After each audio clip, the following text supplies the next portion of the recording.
Welcome, friends, to a journey unlike any other.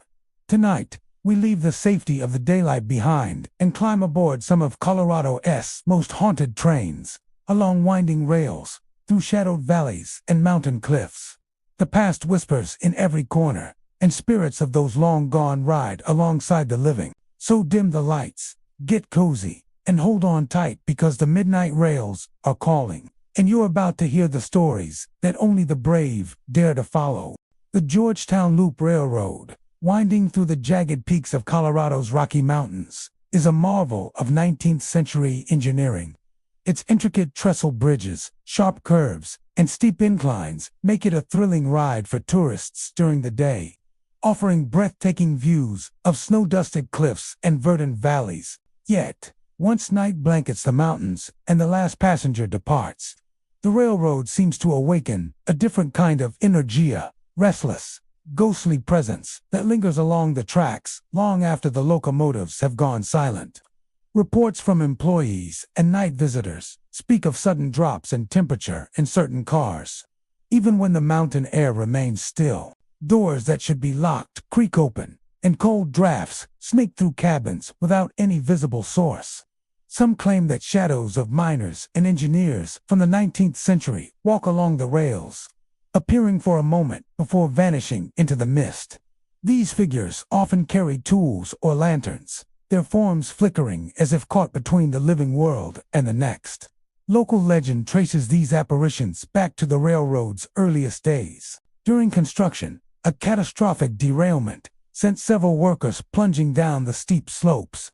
The accident was so severe that entire crews were killed, and the crash left an indelible mark on the mountain. Ever since, visitors have reported hearing sounds that can't be explained: the echo of muffled cries from empty cars, the clanging of tools on steel beams, or the faint footsteps of someone walking along the trestles when no one is there. It is said that these spirits continue their work in death, patrolling the rails, ensuring safety, or perhaps reliving the labor that claimed their lives. Passengers on evening rides have described unsettling experiences that linger long after they return to town. Some hear the whistle of the train carried on the wind, even after the last locomotive has passed. Others notice fleeting figures standing near the tracks, dressed in period clothing, sometimes waving or signaling as if to communicate. Cameras left running on overnight trains have captured inexplicable shadows darting across cabins, lights flickering without cause, and temperature readings plummeting to levels far below the ambient night air. The trestle bridges themselves seem to attract the most activity. One particularly steep curve, perched high above Clear Creek, is a hotspot for sightings. Witnesses often report a shadowy figure standing at the edge, peering down at the rushing water below. Some claim that the figure is a miner who failed during the early years of construction, endlessly gazing at the creek as if trapped in time. The sound of iron a hammer striking steel can sometimes be heard echoing across the mountains, though no one is ever seen performing the work. Train operators have also shared stories that make even the most skeptical pause. A conductor recounted guiding a nighttime ride when he noticed a figure in 19th century overalls walking alongside the train. The figure appeared to study the tracks, occasionally bending as if inspecting a rail joint, then vanished entirely when the train drew closer. Another staff member reported hearing an entire crew singing a work song, their voices blending with the wind, only to find the railroad completely empty when he searched. Despite tour, perhaps because of these eerie occurrences, the railroad maintains a devoted following among paranormal enthusiasts. Tours designed to highlight the haunted history have become popular, especially during autumn when fog frequently rolls through the canyons. Guests report that the combination of fog, shadowy forests, and the creaking of rails under the train's weight creates an atmosphere perfectly suited for ghostly encounters. Some have claimed to touch cold, invisible hands on their shoulders, or feel the sudden shift of air as an unseen presence passes by. Even the whistle of the train is said to carry spectral significance. Long after the physical locomotive has vanished from sight, another worldly whistle can sometimes be heard echoing through the valleys. Locals believe this is either a warning to travelers to respect the tracks or a call that rouses the spirits still tending to the railway. The whistle, mournful and sharp, seems to bridge the past and present, reminding those who hear it that the mountain's history is never truly at rest. Photographers who have spent nights documenting the line often capture strange anomalies. Lights appear, suspended in midair, sometimes forming the outline of a human figure, only to dissolve into the darkness moments later. Infrared cameras pick up fleeting heat signatures where no living being is present, and audio recordings occasionally contain indistinct voices murmuring or calling across the tracks. For skeptics, these occurrences can be explained as atmospheric quirks or technological errors. Yet for those who ride the loop in the dead of night, the evidence is as real as the chill in the air. Despite the haunted reputation, the Georgetown Loop Railroad continues to operate, blending history, engineering, and natural beauty with an unmistakable sense of the supernatural. Daytime visitors enjoy the stunning vistas and historic trains, while evening riders find themselves immersed in the spectral echoes of a bygone era. The railroad, it seems, is never truly empty, whether it is the lingering presence of miners who lost their lives during construction, ghostly engineers performing their eternal duties, or the simple resonance of history in the mountains. The spirits of the loop remain an inseparable part of the journey. Even those who have never seen a ghost often speak of an intangible sensation on the train, the feeling that someone unseen is watching, guiding, or accompanying them. It is a mix of awe and unease, a reminder that beneath the beauty of the Rocky Mountains lies a story written in iron, sweat, and sorrow. As passengers descend into the valleys or gaze across the trestles, they carry with them the knowledge that the Georgetown Loop Railroad is more than a scenic route. It is a passage through both history and the unknown, where the past continues to ride alongside the living. Whether drawn by the thrill of engineering marvels, the beauty of the Colorado Rockies, or the allure of ghostly encounters, travelers on the Georgetown Loop Railroad become part of a story that stretches across centuries. The mountains hold their secrets well, and the spirits of those who labored and perished on the rails ensure that every journey, especially after dark, is a ride into history, haunted by the presence of the past. The Durango and Silverton Narrow Gauge Railroad, winding through the rugged peaks of Colorado's San Juan Mountains, is more than just a scenic journey. It's a living corridor of history and lingering spirits. Established in the late 19th century to support mining operations, the railroad carries passengers along steep inclines, over trestle bridges, and through tunnels carved into the mountainside. By day, the ride is a breathtaking panorama of jagged peaks, rushing rivers, and dense forests. Yet when darkness falls and the last visitors leave the cars, a different story begins to unfold, one marked by eerie whispers, unexplained movements, and the presence of shadows that seem to exist between the living and the dead. The railroad's reputation for paranormal activity stems largely from its tragic past. Mining accidents, derailments, and construction mishaps claimed countless lives in the early years of operation. Locals believe that the spirits of those lost along the tracks have never fully departed, replaying their final moments or wandering the line in search of rest. Passengers often recount strange experiences that defy explanation. Doors swing open or slam shut without any human intervention, lights flicker, and sudden cold drafts move through cabins even when the mountain air is still. Some report the faint smell of coal and engine smoke lingering in sections of the train that should be empty, as though the past has seeped into the present. Footsteps echoing in vacant cars are a common occurrence, particularly during nighttime excursions. These steps are often heard approaching from the rear, passing by slowly, and then fading into silence without a trace of a passenger. Crew members, especially conductors, have described the unsettling feeling of someone walking behind them, only to turn and find nothing but empty seats and shadows. Many have claimed to hear cries for help or low, mournful voices calling out names, as if the mountains themselves are speaking through the lingering souls of miners who perished in accidents along the line. Tunnels along the route seem to be particularly active. The narrow passages amplify sounds, making faint noises startlingly clear. Visitors have reported hearing the hiss of brakes, the clanging of metal, or the distant rumble of a train long gone. On some nights, fleeting figures appear at the windows, glimpses of miners in period clothing, carrying lanterns or tools, moving with purpose along the embankments. These apparitions vanish as quickly as they appear, leaving only the echo of their presence and a chilling sense of unease. The locomotives themselves hold a special place in the railroad's haunted reputation. The older engines, especially those restored from the 19th century, are said to harbor the most persistent spirits.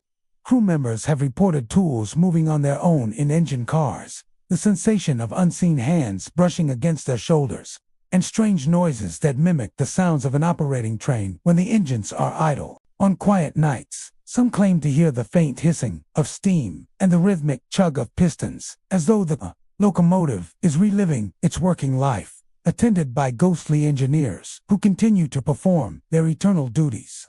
Even the open-air cars have their share of eerie encounters.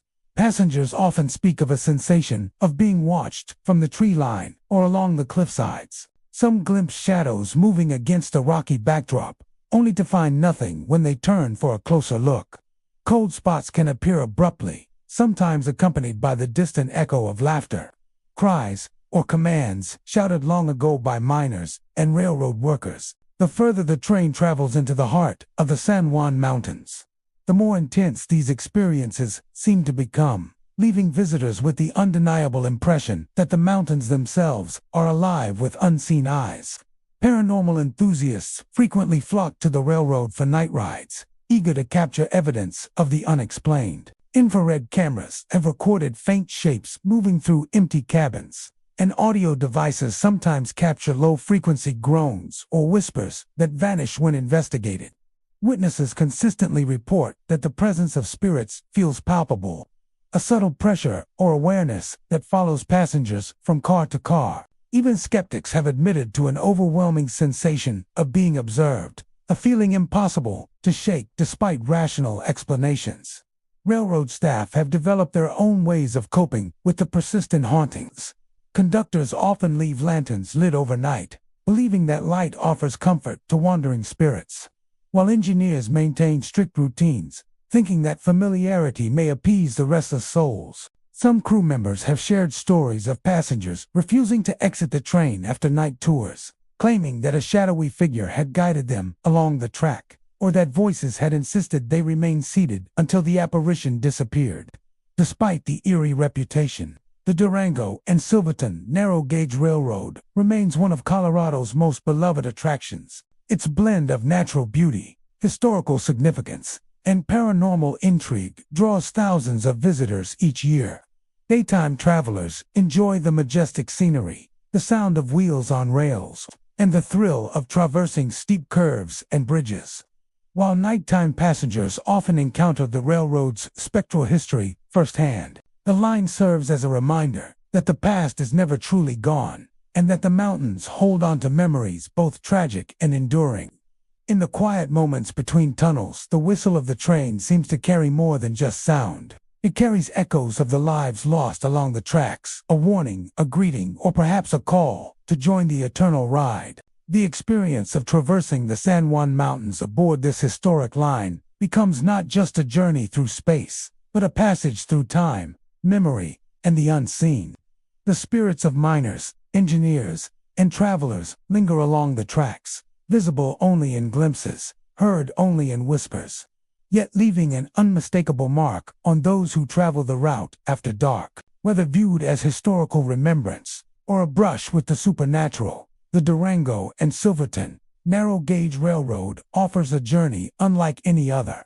The mountains, the rails, and the spirits intertwined with both ensure that every ride, especially at night, is a passage through a landscape alive with history and haunted by the souls of the past. The Cumbres and Toltec Scenic Railroad, winding through the remote wilderness of southern Colorado and northern New Mexico, is celebrated for its historic steam engines, winding trestles, and breathtaking vistas Traveling aboard this narrow-gauge line feels like stepping back in time with the hiss of steam, the rhythmic clatter of wheels on rails, and the smell of coal smoke transporting passengers to an era when railroads were lifelines across rugged landscapes. By day, tourists marvel at the sheer cliffs, sweeping valleys, and dense forests that surround the track.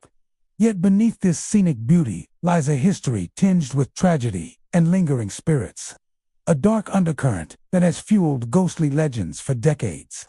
The railroad passes through some of the most isolated terrain in the region, including high mountain passes, deep canyons, and desolate stretches where nature has reclaimed abandoned homesteads and stations. These abandoned outposts and forgotten mining towns have long been associated with accidents, unexplained disappearances, and untimely deaths. It is said that the spirits of those who perished here have never left, and that travelers along the line sometimes encounter glimpses of figures who appear and vanish without warning.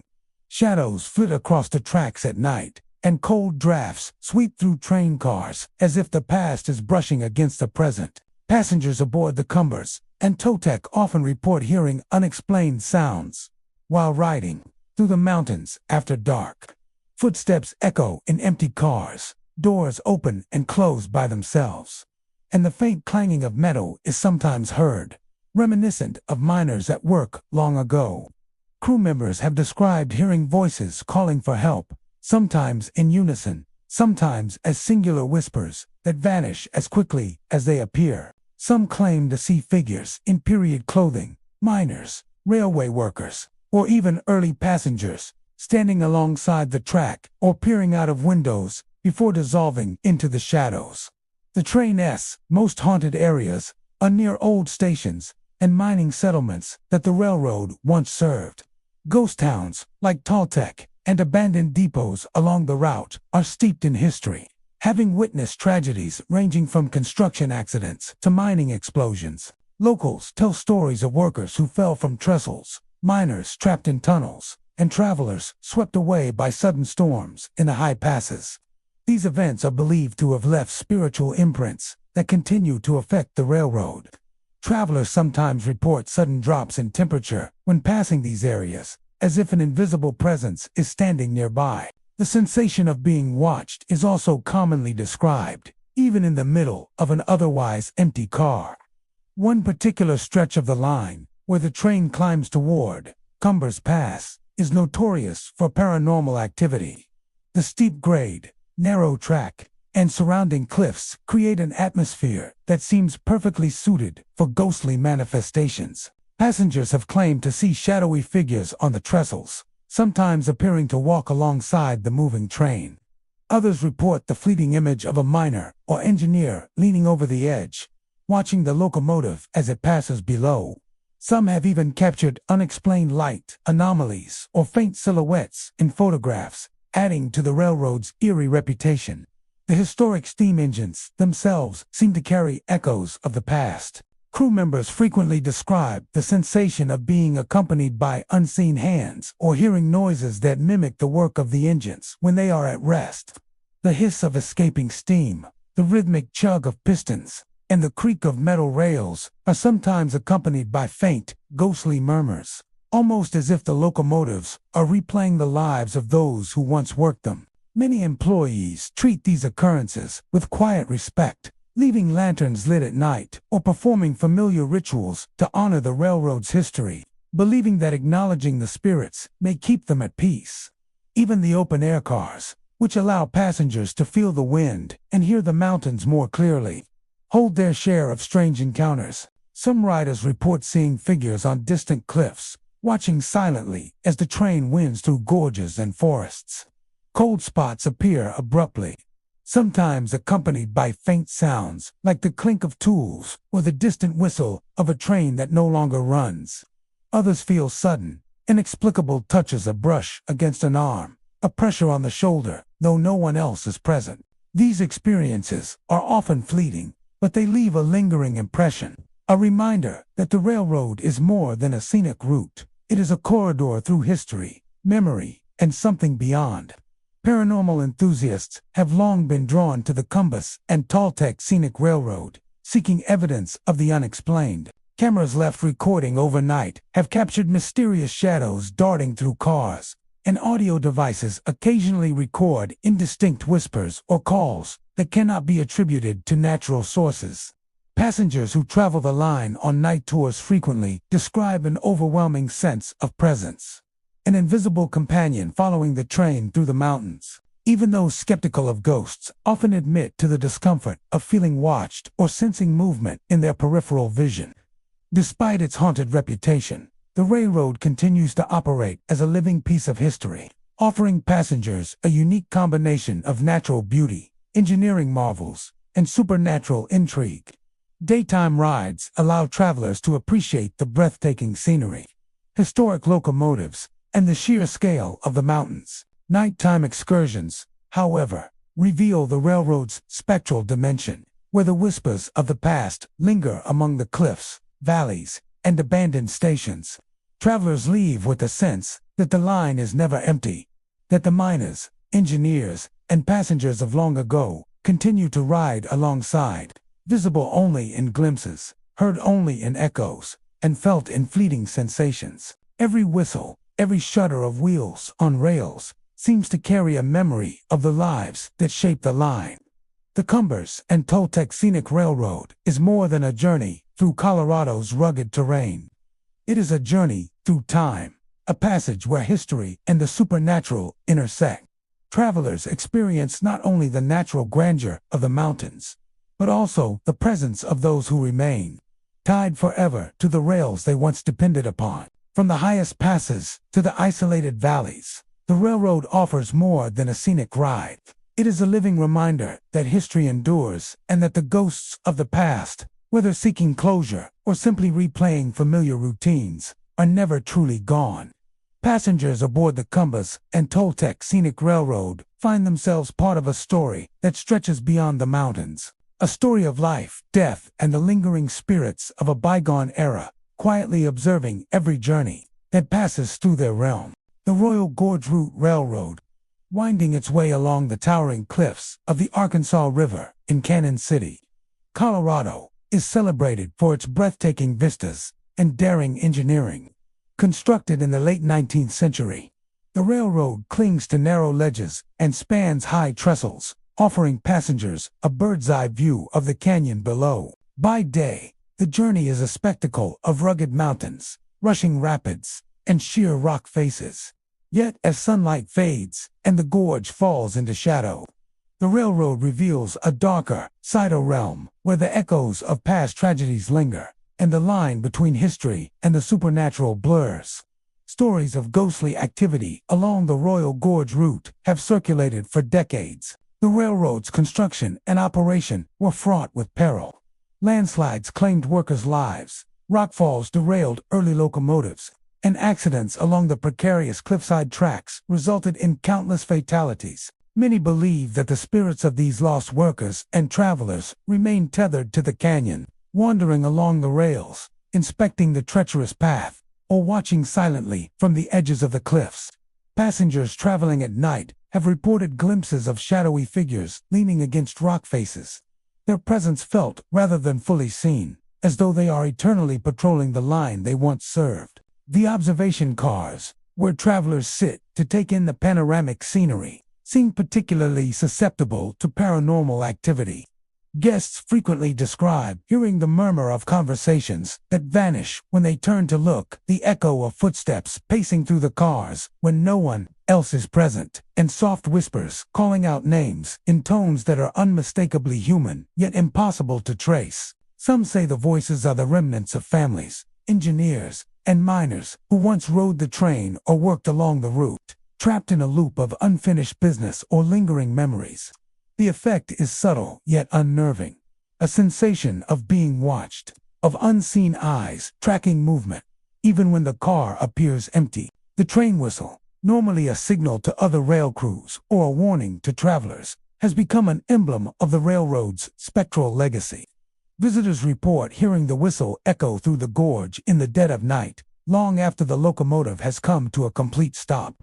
Some claim that the sound carries a mournful, almost human quality, as if the canyon itself mourns the lives lost along its cliffs and rapids. Locals insist that these are not ordinary echoes, but the voices of those who perished on the rails, tethered forever to the path they once traversed, a chilling reminder that the gorge has claimed countless lives over the decades. Crew members have shared experiences that reinforce the railroad's haunted reputation. Conductors recount moments when instruments or equipment move on their own. Doors swing open without explanation, or fleeting shadows cross the platform just out of reach of the cabin lights. Engineers have described the sensation of pressure in empty cars, as if an invisible presence is standing close behind them, pacing or inspecting the tracks. Some have reported hearing orders called out in the distance, the voices sharp and commanding, only to find the rails empty and silent when they investigate. These incidents, while often brief, are enough to unsettle even seasoned railroad workers. Several points along the route are particularly notorious for ghost sightings. The stretch where the rails curve sharply along the sheer cliffside above the Arkansas River is a hotspot for spectral activity. Passengers have glimpsed figures in period clothing, engineers in old uniforms, miners with lanterns leaning over the edge or standing on narrow ledges. These figures vanish when approached, leaving only the sound of their footsteps echoing on the rails and the distant rush of the river below. Some speculate that these are spirits bound to the site, reenacting their duties from life, endlessly monitoring the tracks to prevent accidents that once claimed them. Abandoned stations and derelict outposts along the canyon further fuel the railroad's ghost stories. Many of these structures were built to support mining and rail operations, and they witnessed countless mishaps over the years. Travelers and explorers who venture near these sites at night often describe hearing footsteps on wooden floors, the clatter of tools, or soft, sorrowful cries carried on the wind. Even when no living person is present, the air seems charged with the memory of lives lost and labors unfulfilled. It is as if the canyon itself has absorbed the emotions, fears, and struggles of those who once worked along its edges. Passengers aboard the Royal Gorge Route Railroad have also reported tactile encounters. Some feel a sudden chill, a brief brush against an arm, or the weight of an unseen presence nearby. Others experience a sense of vertigo, as if the cliffs themselves are reaching out, reminding travelers of the danger that has always accompanied this route. Cameras left running during night tours sometimes capture anomalous faint silhouettes, unexplained light streaks, or shadows that do not correspond to any physical object in the car. Audio recordings occasionally pick up indistinct murmurs or cries, voices that vanish when the speaker attempts to locate them. Despite the chilling experiences reported by passengers and staff, the Royal Gorge Route Railroad remains one of Colorado's most iconic and popular attractions. Visitors are drawn not only by the natural grandeur of the canyon, but also by the railroad, a storied past, and the thrill of encountering the unknown. Daytime riders enjoy sweeping views of the Arkansas River, towering cliffs, and distant peaks, while nighttime travelers often come away with memories tinged by the uncanny, moments that linger long after the journey ends. The Royal Gorge Route Railroad is more than a scenic train. Ride it is a corridor through time and memory, where the line between the living and the dead is faint but undeniable. Every whistle, every creak of metal, and every echo along the gorge carries the weight of history, of lives spent working, riding, or perishing along the cliffs. Passengers, knowingly or not, share the rails with those who came before, experiencing a journey that blends natural beauty, human history, and the lingering presence of spirits forever tied to the Arkansas River's treacherous path. The Pikes Peak Cog Railway, a historic route climbing one of Colorado's most iconic peaks, has long been celebrated for its breathtaking views and engineering marvel. Yet, beneath its picturesque exterior lies a legacy of danger, tragedy, and lingering spirits that continue to haunt the ascent. Established in the late 19th century, the Cog Railway was designed to carry tourists and locals alike from the base of Manitou Springs to the summit of Pikes Peak. Its steep grades, narrow tracks, and unpredictable mountain weather made it an impressive feat of engineering, but also a route fraught with peril. early derailments and accidents, particularly during icy winter conditions, claimed numerous lives, leaving behind a history imbued with sorrow and, some say, spectral presence. Today, those who travel the railway recount experiences that hint at the lingering presence of those long lost to the mountain. Passengers often report apparitions appearing near the open-air carriages. These figures are typically dressed in early 20th century hiking attire, with wool coats, scarves, and leather boots, standing silently as the train clatters along the rails. Some seem to observe the living travelers with an intensity that is both unsettling and mournful, while others appear to be mid-gesture, as though frozen in the final moment before disaster struck. Witnesses have noted that when approached, these spectral hikers vanish into the mist, leaving only the cold mountain air behind. Their fleeting appearances are often accompanied by a sudden chill that envelops the carriage, prompting riders to pull their jackets tighter even during warm months. The mountain fog itself seems to carry the voices of the past. Travelers have reported hearing phantom cries for help, echoes of distress that rise and fall with the wind, sometimes faint and distant, other times unnervingly close. The sound is often accompanied by the metallic creak of wheels or machinery that should be stationary. Conductors, in particular, have shared accounts of these noises occurring even when no train activity is present, as if unseen hands are moving along the rails or inspecting the carriages. Some passengers describe the sensation of being followed by unseen presences as the train climbs higher. A subtle pressure in their peripheral vision, fleeting shadows crossing the path, or the inexplicable feeling that someone is walking just behind them.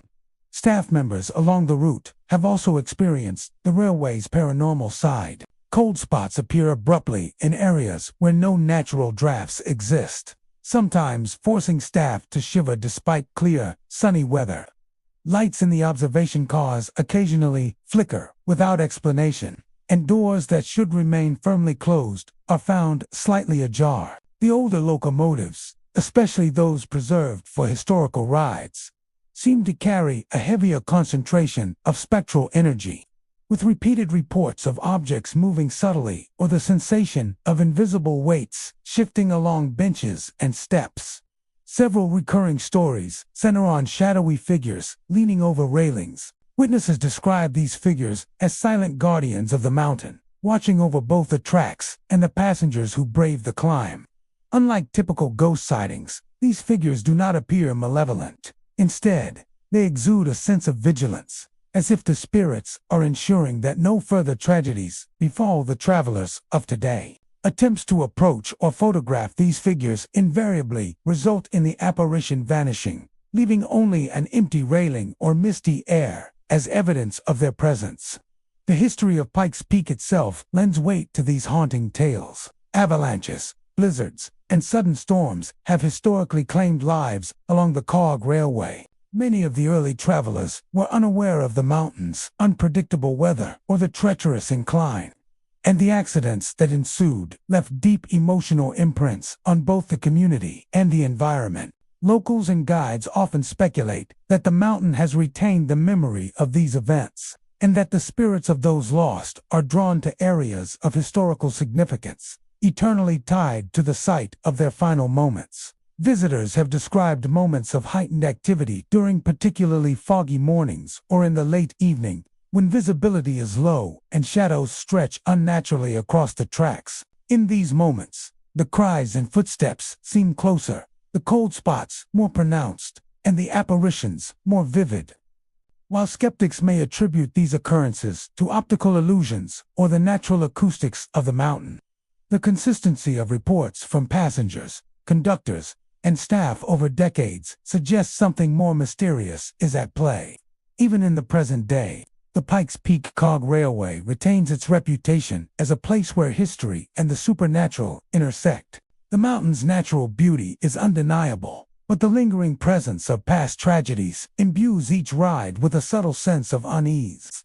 Guests often remark that the journey is unforgettable, not only for the views, but for the sensations that accompany its sudden chills. The whisper of unseen voices, the feeling of being watched, and the fleeting glimpses of figures dressed in a bygone era. These experiences create an atmosphere that is both thrilling and haunting, a reminder that the mountain is more than just a geological landmark. It is a keeper of memories, both joyous and tragic.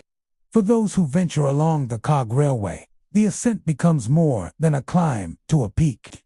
It is a journey through time, a passage where the living and the spectral coexist. The apparitions, cold spots, and unexplained noises serve as constant reminders that the history of Pikes Peak is written not only in stone and steel, but also in the lingering echoes of lives once intertwined with the mountain. Visitors leave with the sense that while the trains continue to run and tourists continue to ascend, the spirits of the past remain vigilant, silently guarding the ascent and ensuring that the memory of the mountain's dangers and its enduring mysteries will never be forgotten. The Leadville, Colorado and Southern Railroad winds its way through the high-altitude heart of Colorado's historic mining region, a rugged landscape once teeming with miners, prospectors, and the bustle of industrial activity. Established in the late 19th century, the line carried ore, supplies, and passengers through treacherous passes and steep inclines, linking isolated towns and mines to the wider world. By day, the scenery is a stunning panorama of snow-capped peaks, glacial streams, and rolling valleys. But beneath the natural beauty lies a history shadowed by peril and tragedy, where countless miners and railroad workers met untimely deaths. Today, travelers report that this legacy manifests in strange and unsettling ways along the rails. One of the most common reports comes from the soundscape of the train itself. Visitors have claimed to hear the rhythmic clinking of pickaxes striking rock and the distant rumble of mining carts rolling along tracks that have long since vanished. These noises often seem to echo from empty fields or ghostly extensions of the old mines carried across the mountains by the wind. At times, the sounds intensify within the cars themselves, as though the train has become a conduit for the labor and effort of those who once built and worked along the line. The effect is both eerie and immersive, leaving passengers with the sense that the past has not faded, but instead lingers, pressing against the present. Visual phenomena are frequently reported as well.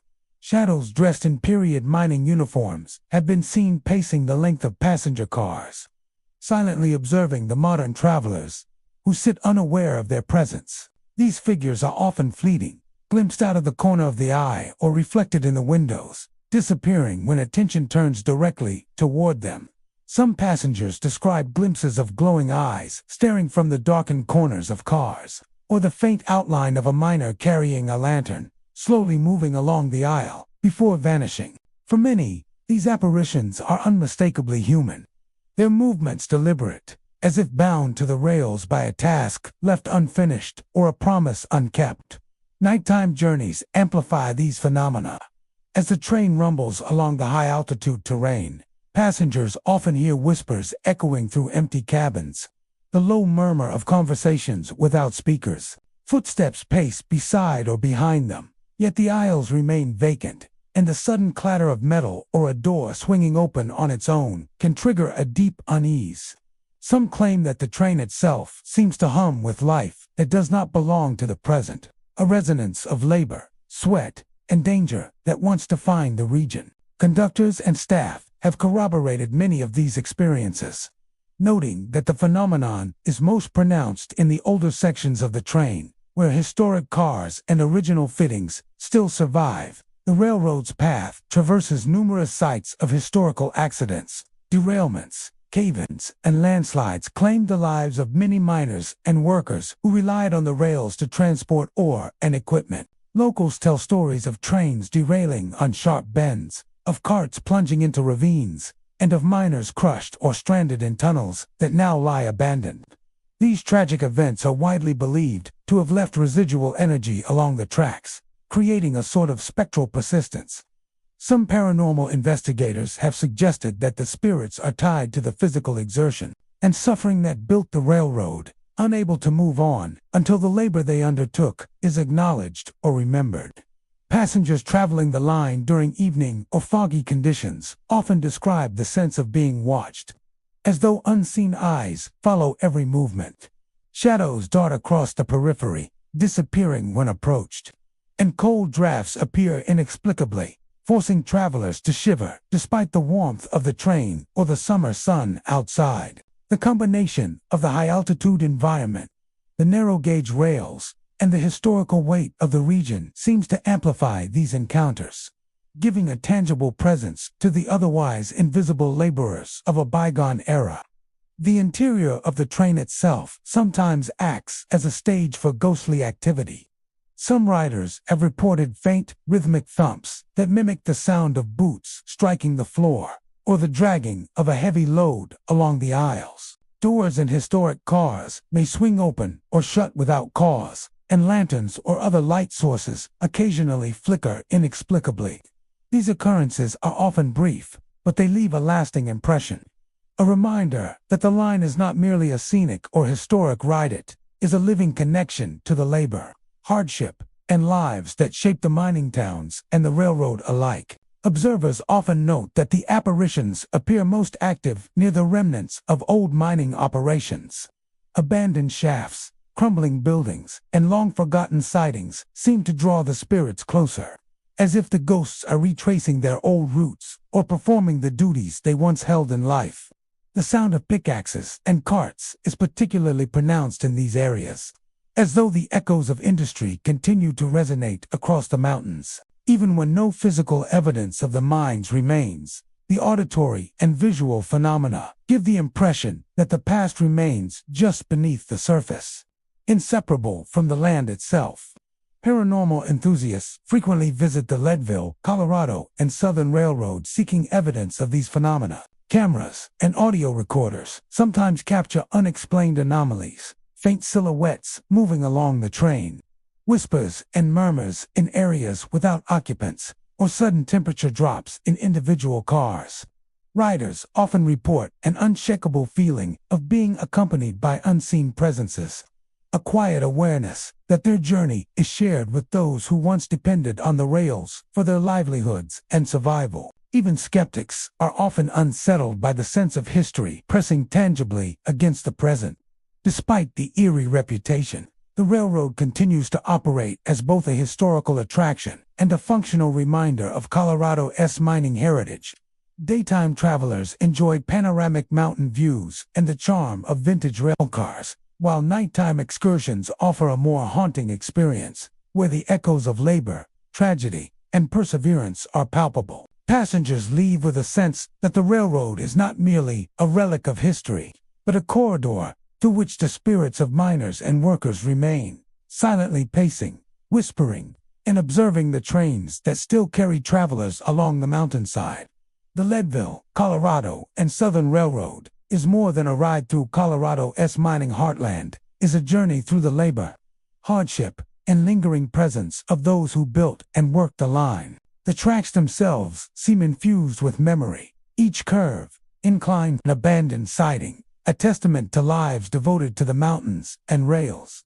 Passengers, whether aware of it or not, share the line with the ghosts of the past, experiencing an ascent and descent that is as much about the unseen as it is about the spectacular scenery.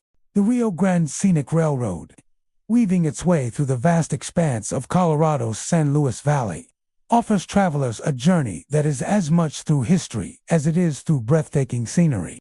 Rolling plains, distant peaks, and the occasional river crossing create a picturesque backdrop for those aboard its historic coaches. Yet beneath this beauty lies a legacy marked by natural disasters and human tragedy. The railroad's path passes through areas historically affected by floods, landslides, and sudden accidents, leaving behind a palpable sense of lingering energy that some claim can still be felt along the rails today. Passengers often describe experiences that defy explanation. The sound of crying or low, mournful moaning can echo through empty cars, particularly late in the evening when the valley is quiet and the landscape cloaked in darkness. Doors may swing open on their own, or close with a sudden bang, startling even seasoned riders. Shadowy figures are frequently seen at the ends of hallways, their outlines indistinct but unmistakably human, appearing for a moment before vanishing as though they never existed. Some riders report the eerie sensation of being followed through the cars, footsteps softly matching their own, without anyone visible nearby. The dining cars of the Rio Grande Scenic Railroad seem to host some of the most unsettling encounters. Passengers have recounted feeling cold, unseen hands brushing past them, or the sensation of a presence standing behind their chairs. Silverware sometimes shifts, plates rattle, while the faint smell of smoke and coal permeates the air. Even when the engines are running quietly, ghostly miners are said to lean from windows, gazing outward with intent, as if inspecting the terrain or watching the trains progress. These apparitions are described as wearing period clothing from the railroad's early days, adding a tangible connection to the history and hardships of those who once traveled or worked along these tracks. The railroad's history is one of both engineering, achievement, and peril. Early construction crews contended with unpredictable weather, flooding rivers, and unstable soil, prone to landslides. Trains were derailed during sudden storms, and workers were caught in mudslides while maintaining the tracks. These events left a profound impact, not only on the human communities nearby, but also, according to local lore, on the land itself. Passengers today report that some sections of the line carry a particularly heavy atmosphere, a weight that seems to thrum with the memory of past tragedies. Paranormal investigators have taken a keen interest in the Rio Grande Scenic Railroad. EMF meters have recorded spikes in areas where passengers report sightings or sudden chills. Cameras and night vision equipment have captured fleeting orbs of light moving along the corridors and open-air cars, often disappearing upon closer inspection. Audio recordings sometimes contain faint murmurs or disembodied voices, echoing in places where no one could be present. These findings lend credibility to the reports of haunting that persist despite modernization, restoration, and the careful maintenance of the trains. The ghostly activity is most pronounced near the older sections of the track. Bridges that once failed during floods, embankments prone to landslides, and sections of rails long abandoned are commonly associated with sightings. Travelers report seeing shadow figures pacing along these areas, sometimes accompanied by the sound of distant shovels striking rock or metal. The apparitions are often fleeting but deliberate, suggesting a lingering attachment to the work and environment they inhabited in life. Even when no visible figure is present, the atmosphere is often described as heavy, charged, or suffused with the sense of unseen eyes observing from the dark.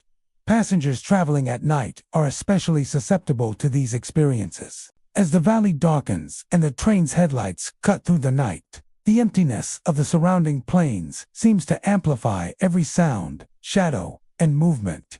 Whispers can carry across the cars, footsteps echo along hallways, and figures are glimpsed in windows before disappearing into the night.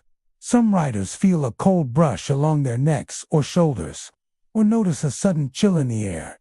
Even during warm summer evenings, these sensations are fleeting but leave a lasting impression, the kind that makes passengers glance uneasily at the windows or corridors, wondering what exists just beyond their sight. The Rio Grande Scenic Railroad's coaches themselves seem to act as vessels for memory, restored to preserve historical authenticity. The trains still carry the physical echoes of those who once traveled or worked along the rails. The gentle sway of the cars, the rhythmic clack of wheels on track, and the whistle of the locomotive create a backdrop that blurs the line between the living present and the historical past.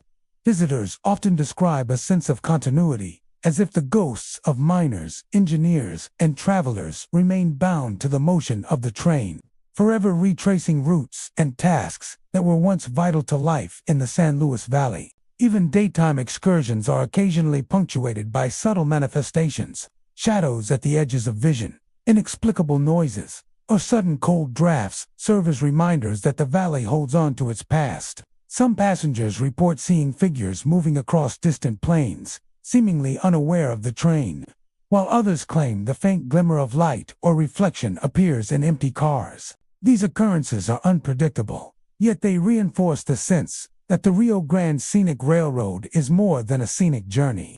It is a corridor through which the past continues to exert influence. Paranormal enthusiasts continue to study and document these phenomena. Drawn by the combination of history, tragedy, and lingering present, writers often recount feeling accompanied by unseen figures, sensing a presence close but intangible, or hearing the faint sounds of labor and movement long ceased. Even those skeptical of ghostly encounters often find themselves unsettled, admitting to an uneasy awareness that something unseen may be sharing the journey. The Rio Grande Scenic Railroad is a place where history, landscape, and the supernatural converge, from its scenic vistas of the San Luis Valley to the echoing footsteps in empty cars. It carries travelers not only across miles of rails, but also through the weight of memory and tragedy. The lingering presence of miners, railroad workers, and travelers ensures that every ride is imbued with the sense that the past is not gone, that the valley and the trains themselves still remember the lives and events that shaped this remote region. The Colorado and Southern Railway once carried passengers and freight between Denver and Boulder, a vital artery connecting the growing communities of Colorado in the late 19th and early 20th centuries. Its historic route carved a straight path through open plains, low hills, and settlements that were rapidly expanding under the pressures of mining, ranching, and trade. At its peak, the line bustled with life, trains rattling past at all hours, conductors shouting orders, workers laying track or repairing ties, and passengers eager to reach their destinations. Yet with progress also came danger. Accidents, disputes, and the sheer toll of harsh labor cast long shadows over the railway's history. Though its original operation eventually ceased, the route has remained infamous not just for its role in shaping Colorado, but for the ghostly echoes that linger along the abandoned tracks. Local legends speak of spectral conductors still pacing the routes where their trains once thundered. These apparitions appear dressed in vintage uniforms, lanterns in hand, eyes fixed forward as though still on duty. Hikers and night wanderers along stretches of the old line describe seeing these figures standing silently beside the rails, unmoving until approached. At that point, the image dissipates into the fog or vanishes with the snow, leaving only the silence of the night. Some claim these spectral conductors are caught in an endless loop of duty, unable to abandon the passengers and trains they once served. Others believe they remain as guardians, warning curious visitors of the dangers that claimed them long ago. One of the most chilling reports involves phantom passengers. Witnesses have described entire groups of figures dressed in clothing from the late 1800s and early 1900s, standing as if waiting for a train that will never arrive. Their forms are translucent, and their faces blank or sorrowful, yet their presence feels undeniably real. Some describe the faint sound of conversation, a murmur of voices as if the passengers are still exchanging stories of their day. Then, just as quickly, the noise fades, and the figures vanish into the night. These ghostly crowds are most often seen during foggy evenings or heavy snowfall, when the air is dense and visibility limited. Locals say the weather itself seems to provide a veil that allows the dead to cross back into view. Equally unnerving are the reports of phantom whistles. Residents who live near remnants of the railway claim to hear the unmistakable wail of a steam whistle echoing across the plains, even though no train has passed that way in decades. The sound often comes late at night, long after the world has gone still, and lingers in the air before fading into silence. Some insist a whistle is tied to accidents from the railway's past, when engineers desperately tried to warn of impending collisions or signal through storms. Others suggest it is a simple echo of the past imprinted onto the land, a sound that refuses to die even though the engines are long gone. Historical accounts of accidents lend weight to these stories. The Denver to Boulder line was not immune to derailments, especially in winter when icy tracks made travel perilous. There are records of trains that slid off the rails, of workers injured in collisions, and of disputes between laborers and railway companies that turned violent. Paranormal enthusiasts argue that the sightings of spectral conductors and passengers are more than imagination. They are the restless echoes of people whose journeys ended in tragedy. Some train historians have taken a particular interest in these tales. noting that railway ghost stories often repeat in patterns. The figures seen near the Colorado and Southern Railway fit a broader theme: spirits trapped in endless cycles of duty or travel. According to this theory, the ghosts of the line are bound to repeat their journeys because of the deep emotional connection they had to the railway in life. For conductors, their duty was their very identity. For passengers, the train represented the promise of movement, opportunity, or escape. To be cut off in death before reaching their destination, it is said, creates a tether strong enough to hold their spirits along the abandoned tracks forever. Modern visitors walking the line have their own unsettling experiences. Some report sudden drops in temperature, an inexplicable chill that rises even on warm summer nights. Others speak of feeling watched, an oppressive weight in the air that presses down until they can no longer bear to linger. A few brave souls have claimed to capture strange lights on camera, glowing orbs that hover near the old tracks, only to vanish when approached. In certain places, footsteps echo alongside travelers, though no one is there to create the sound. Perhaps the most unnerving accounts come from those who say they have interacted with the apparitions. One story tells of a man who encountered a spectral conductor holding a lantern. The figure raised his hand as though signaling the man to stop. Confused and unnerved, the man froze in place until the apparition faded. Later, the man learned that the spot where he had stopped was near the site of a documented derailment, as though the spirit had been warning him not to go further. The abandoned sections of the Colorado and Southern Railway remain quiet during the day, overgrown with weeds and framed by rusting rails. But at night, when fog blankets the earth or snow muffles the sounds of the living, the past seems to rise again. Conductors continue their eternal duties, passengers wait for trains that will never come, and the whistle of engines long gone carries across the empty land. The line, though stripped of its original purpose, is far from silent. Its history lives on not just in books or records, but in the spectral presences that refuse to let go. For those who dare to walk the path, the Colorado and Southern Railway is more than a forgotten route between Denver and Boulder.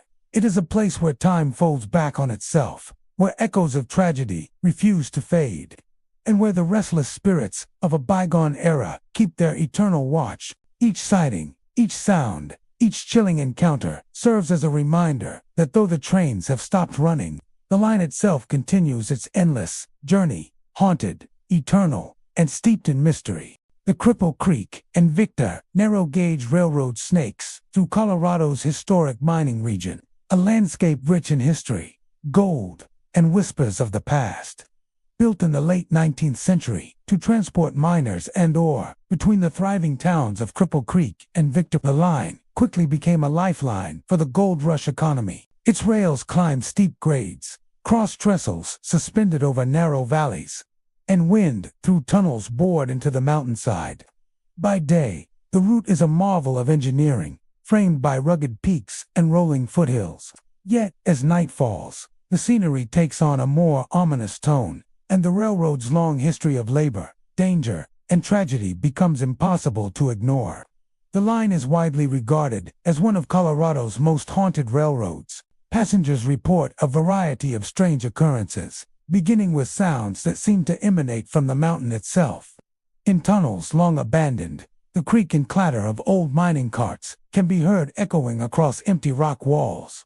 The rhythmic clanging of tools and the distant shuffle of boots give the impression that the miners of yesteryear are still at work, their presence lingering long after the mines have fallen silent. These noises often appear in the stillness of night rides, filling cars with an atmosphere that is both eerie and unmistakably alive.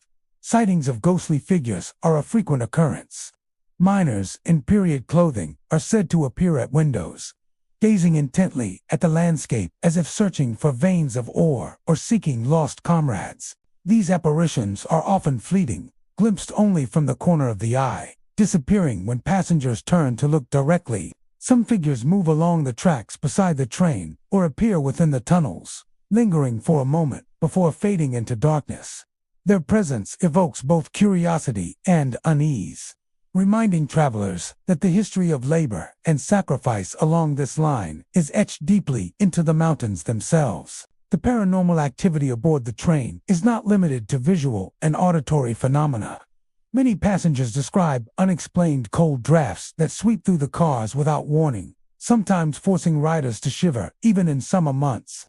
Lights flicker inexplicably, and mechanical equipment occasionally malfunctions without cause. On occasion, the wheels themselves seem to squeal or grind when the train is stationary, a sound that carries across the cars and evokes the sensation of machinery operating on its own. Some locals caution that these spirits are not entirely benign. While most are curious and simply linger, others can create disturbances that startle passengers and interfere with the train's operation. Folk songs from the mining era are another aspect of the haunting. During nighttime journeys, faint melodies can sometimes be heard, drifting through the carriages as though carried on the wind. Passengers report hearing snippets of old ballads sung in low, mournful voices that vanish when investigated. These songs seem to echo from the mines themselves, carrying the laborers' memories, struggles, and camaraderie into the present. For many, the effect is hauntingly beautiful, a reminder of the lives lived and lost along the rails. The railroads, tunnels, and trestles amplify the spectral phenomena. Narrow passages intensify sounds, creating echoes that can seem to come from every direction at once. Shadows stretch along walls and over ceilings, moving in ways that defy explanation. Observers often describe a sensation of being watched, a quiet awareness of unseen eyes tracking their every movement. Even seasoned crew members acknowledge that certain sections of the line feel charged with energy, and that unusual events are more frequent near older infrastructure, particularly in tunnels where miners once labored. Abandoned sidings and former mining towns along the route add to the railroad's haunted reputation. Structures that once housed tools, supplies, and offices now lie in decay, yet seem to retain traces of the people who once occupied them. Visitors occasionally report hearing footsteps on wooden floors, the clatter of metal against stone, or the faint murmur of conversations from empty rooms. These echoes often accompany sightings along the train itself, suggesting that the spirits are not confined to the rails, but remain active throughout the surrounding landscape. Paranormal investigators frequently visit the Cripple Creek and Victor Narrow Gauge Railroad to document these experiences. EMF readings sometimes spike unpredictably, and cameras occasionally capture moving orbs of light or shadowy figures along the train. Audio devices have recorded murmurs, distant shouts, and even faint footsteps that cannot be attributed to any living person. Many enthusiasts believe that the spirits are tied directly to the labor, hardship, and danger of the mining era, bound to the line by unfinished tasks, traumatic deaths, or deep attachment to the landscape they worked so tirelessly to shape. Despite its haunted reputation, the Cripple Creek and Victor Line continues to operate, offering passengers both a scenic and historical experience. Daytime rides highlight the rugged beauty of the Rocky Mountains, the steep grades of the line, and the craftsmanship of the narrow-gauge locomotives. Evening and foggy rides, however, reveal the railroad's other side, where the past feels immediate, and the presence of miners, laborers, and travelers of yesteryear can be felt throughout the cars and tunnels. Riders often leave with a heightened awareness of history, tragedy, and the lingering energy that inhabits the route. The combination of natural beauty, historical significance, and spectral activity makes the Cripple Creek and Victor Narrow Gauge Railroad unique among Colorado's rail lines. From the faint sounds of mining carts in abandoned tunnels to ghostly miners observing the landscape from windows, the railroad offers passengers a chance to experience the living memory of a bygone era. The hum of the train, the squeal of wheels, the whisper of old songs, and the cold drafts all serve as reminders that the line is not merely a relic of the past, but a space where history and the supernatural converge. For those who travel the Cripple Creek and Victor Railroad at night, the journey becomes more than a ride. It becomes a passage through the layered memories of miners, engineers, and passengers who shaped the region. The spirits that linger along the tracks, in tunnels. And beside the cars are a testament to lives intertwined with the railroad. A reminder that the energy of the past continues to echo through the mountains. The experience leaves travelers with a sense that the line is alive in more ways than one. A corridor where history, labor, and lingering souls coexist along every curve, tunnel, and trestle.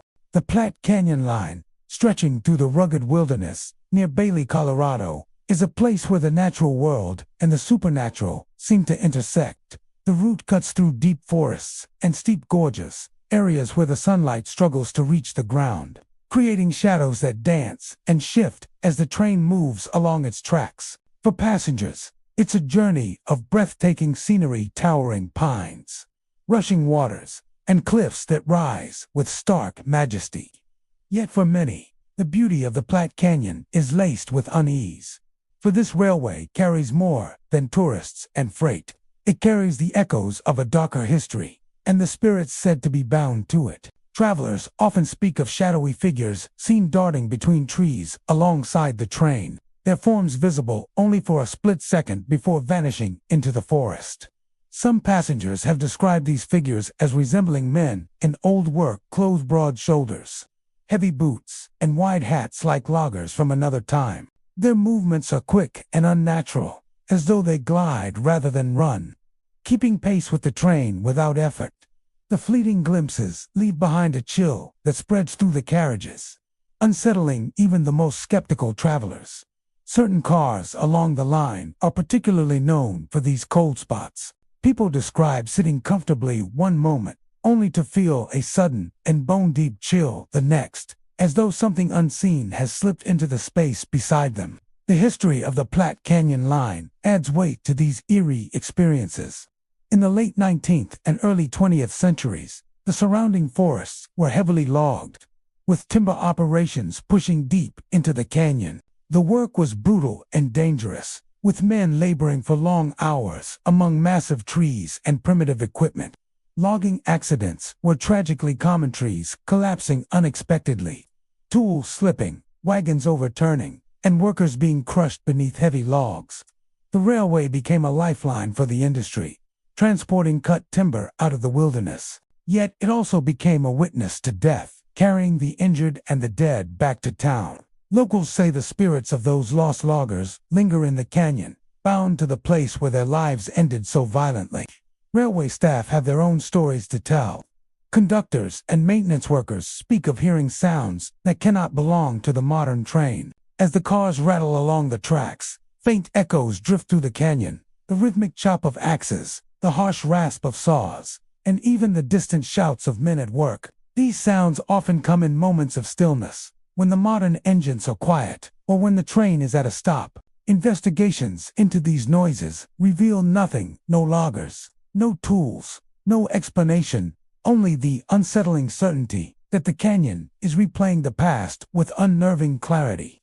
Some staff members describe more direct encounters. One conductor reported walking through a carriage late at night during a maintenance run, only to hear heavy footsteps following him down the aisle. Turning, he found the car empty. Another recounted seeing a figure standing at the edge of the tree line as the train rounded a bend. The figure appeared to be holding an axe, staring toward the train as it passed.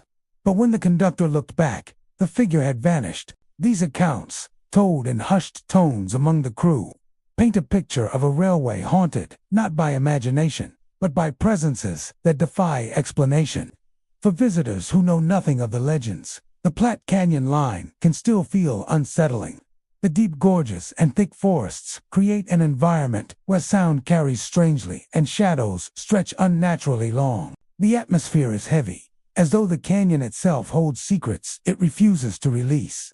For those who believe in the supernatural, the line is a thin plaza border, where the past presses close to the present, and where the living and the dead share the same space for a fleeting moment. Whether the spirits of lost loggers truly linger along the Platte Canyon Line, or whether the phenomena are tricks of shadow and sound, one truth remains: those who ride the train rarely forget the experience.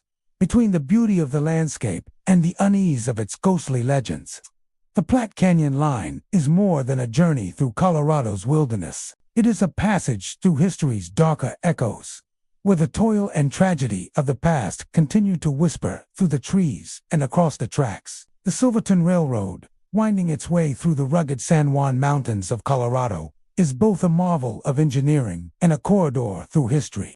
Established in the late 19th century to serve the thriving mining communities of Silverton, the narrow gauge line climbs steep grades, crosses trestles suspended above rushing rivers, and hugs cliff faces that drop sharply into the valleys below. By day, the route offers breathtaking vistas of snow-capped peaks, alpine forests, and jagged rock formations.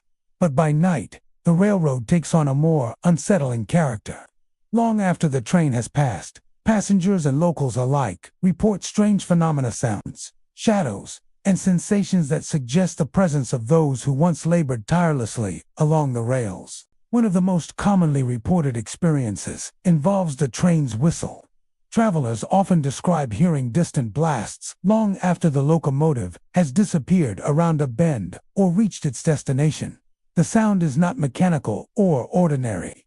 It carries a mournful, almost sentient quality, echoing through canyons and between cliffs. Some claim that these phantom whistles are the echoes of long-departed conductors, continuing their duties from beyond the grave. A spectral signal that the railroad is still active in ways the living cannot fully comprehend.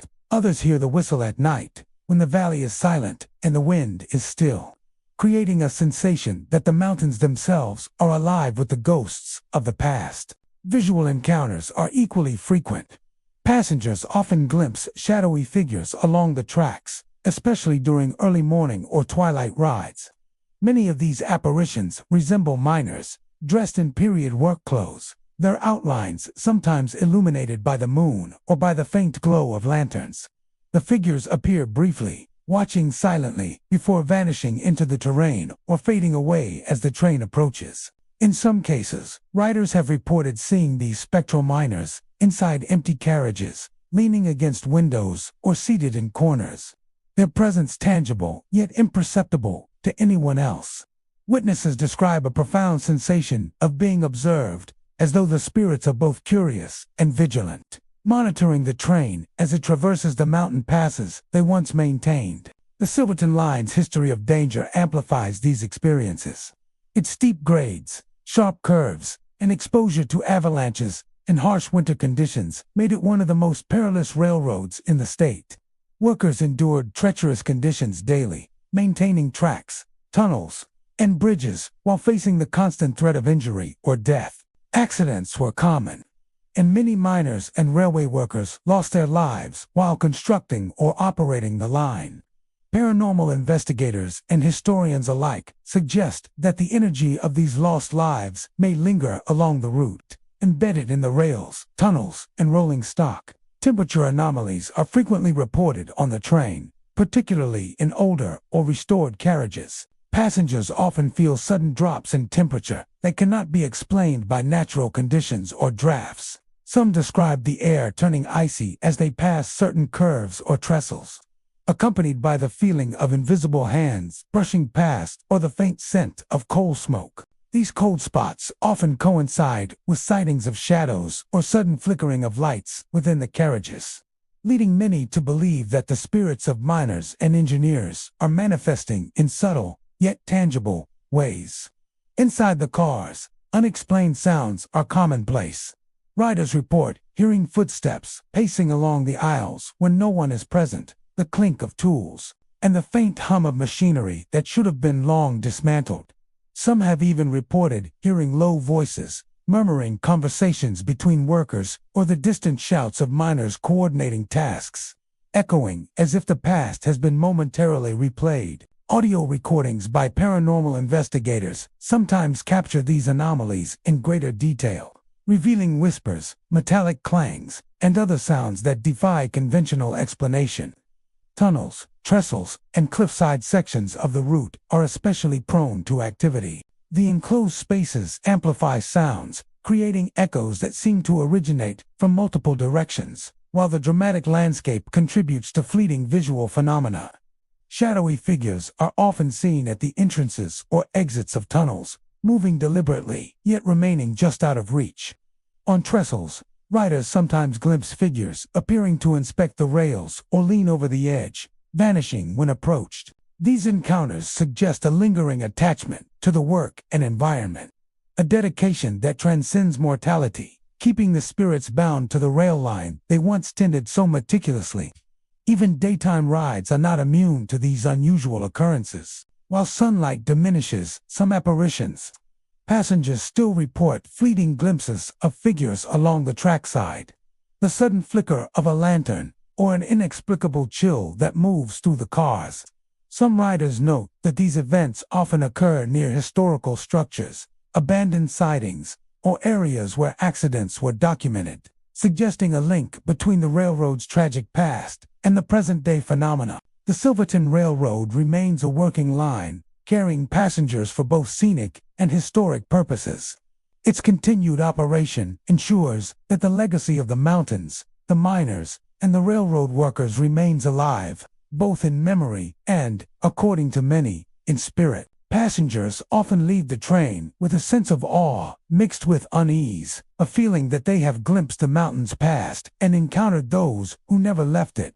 The experience blurs the line between history and haunting, merging the tangible beauty of Colorado's rugged landscape with the intangible presence of lives once intertwined with the rails. From phantom whistle blasts echoing through the canyons to shadowy miners observing silently from windows or trestles, the Silverton Railroad is more than a scenic journey. It is a living testament to the labor, peril, and enduring presence of those who built and worked the line. Flickering lights, sudden cold drafts, and fleeting apparitions all serve as reminders that the mountains remember and that the spirits of the past continue to watch over the tracks they once maintained, ensuring that every journey through the San Juan Mountains is a passage through both time and the unseen.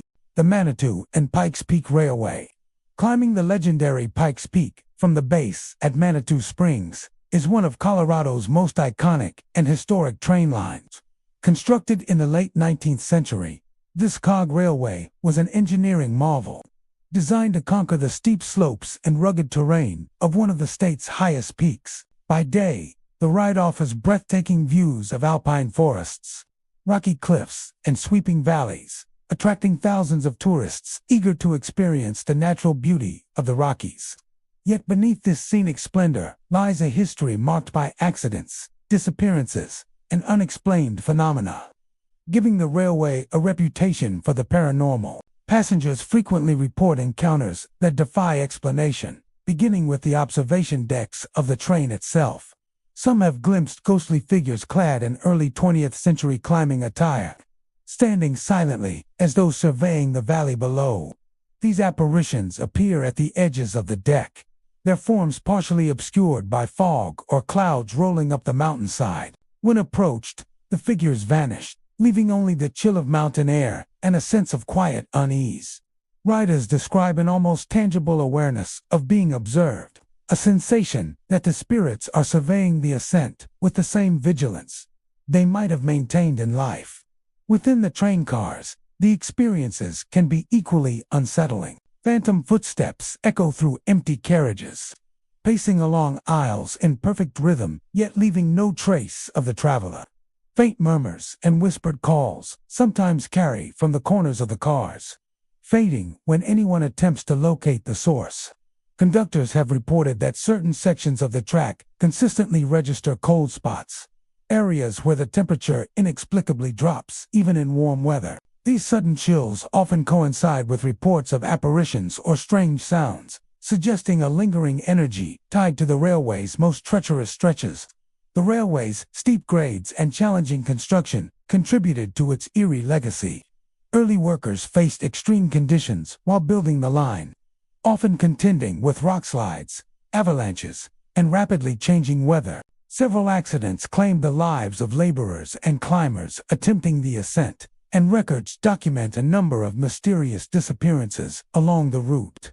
Locals and historians alike suggest that these tragic events may have left a residual presence along the tracks and observation points. Paranormal investigators have long speculated that the spirits of climbers and workers remain tied to the peak, eternally retracing the paths they once traveled but never completed in life. Sightings often occur in moments of low visibility, when clouds, mist, or twilight shroud the mountains. Ghostly climbers appear to move with purpose, sometimes carrying ropes or lanterns, pausing at ledges or the train's observation decks, as if performing tasks left unfinished. Some riders have reported seeing multiple figures at once, their movements synchronized or deliberate, vanishing one by one as the train continues its ascent. In addition to figures, lights have been observed flickering inexplicably along the tracks or in the distance atop cliffs. Lights that cannot be attributed to the railway's modern infrastructure or natural phenomena. The auditory phenomena are equally haunting.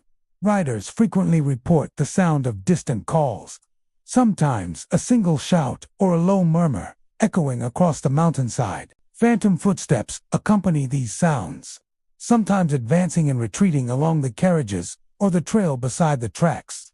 In a few instances, passengers describe hearing the creak of climbing equipment, or the rustle of clothing moving in the wind, sounds that vanish the moment they attempt to investigate. These auditory experiences often coincide with visual sightings, intensifying the sense that the railway is occupied by entities who have not left the peak. Staff members are not immune to the strange occurrences.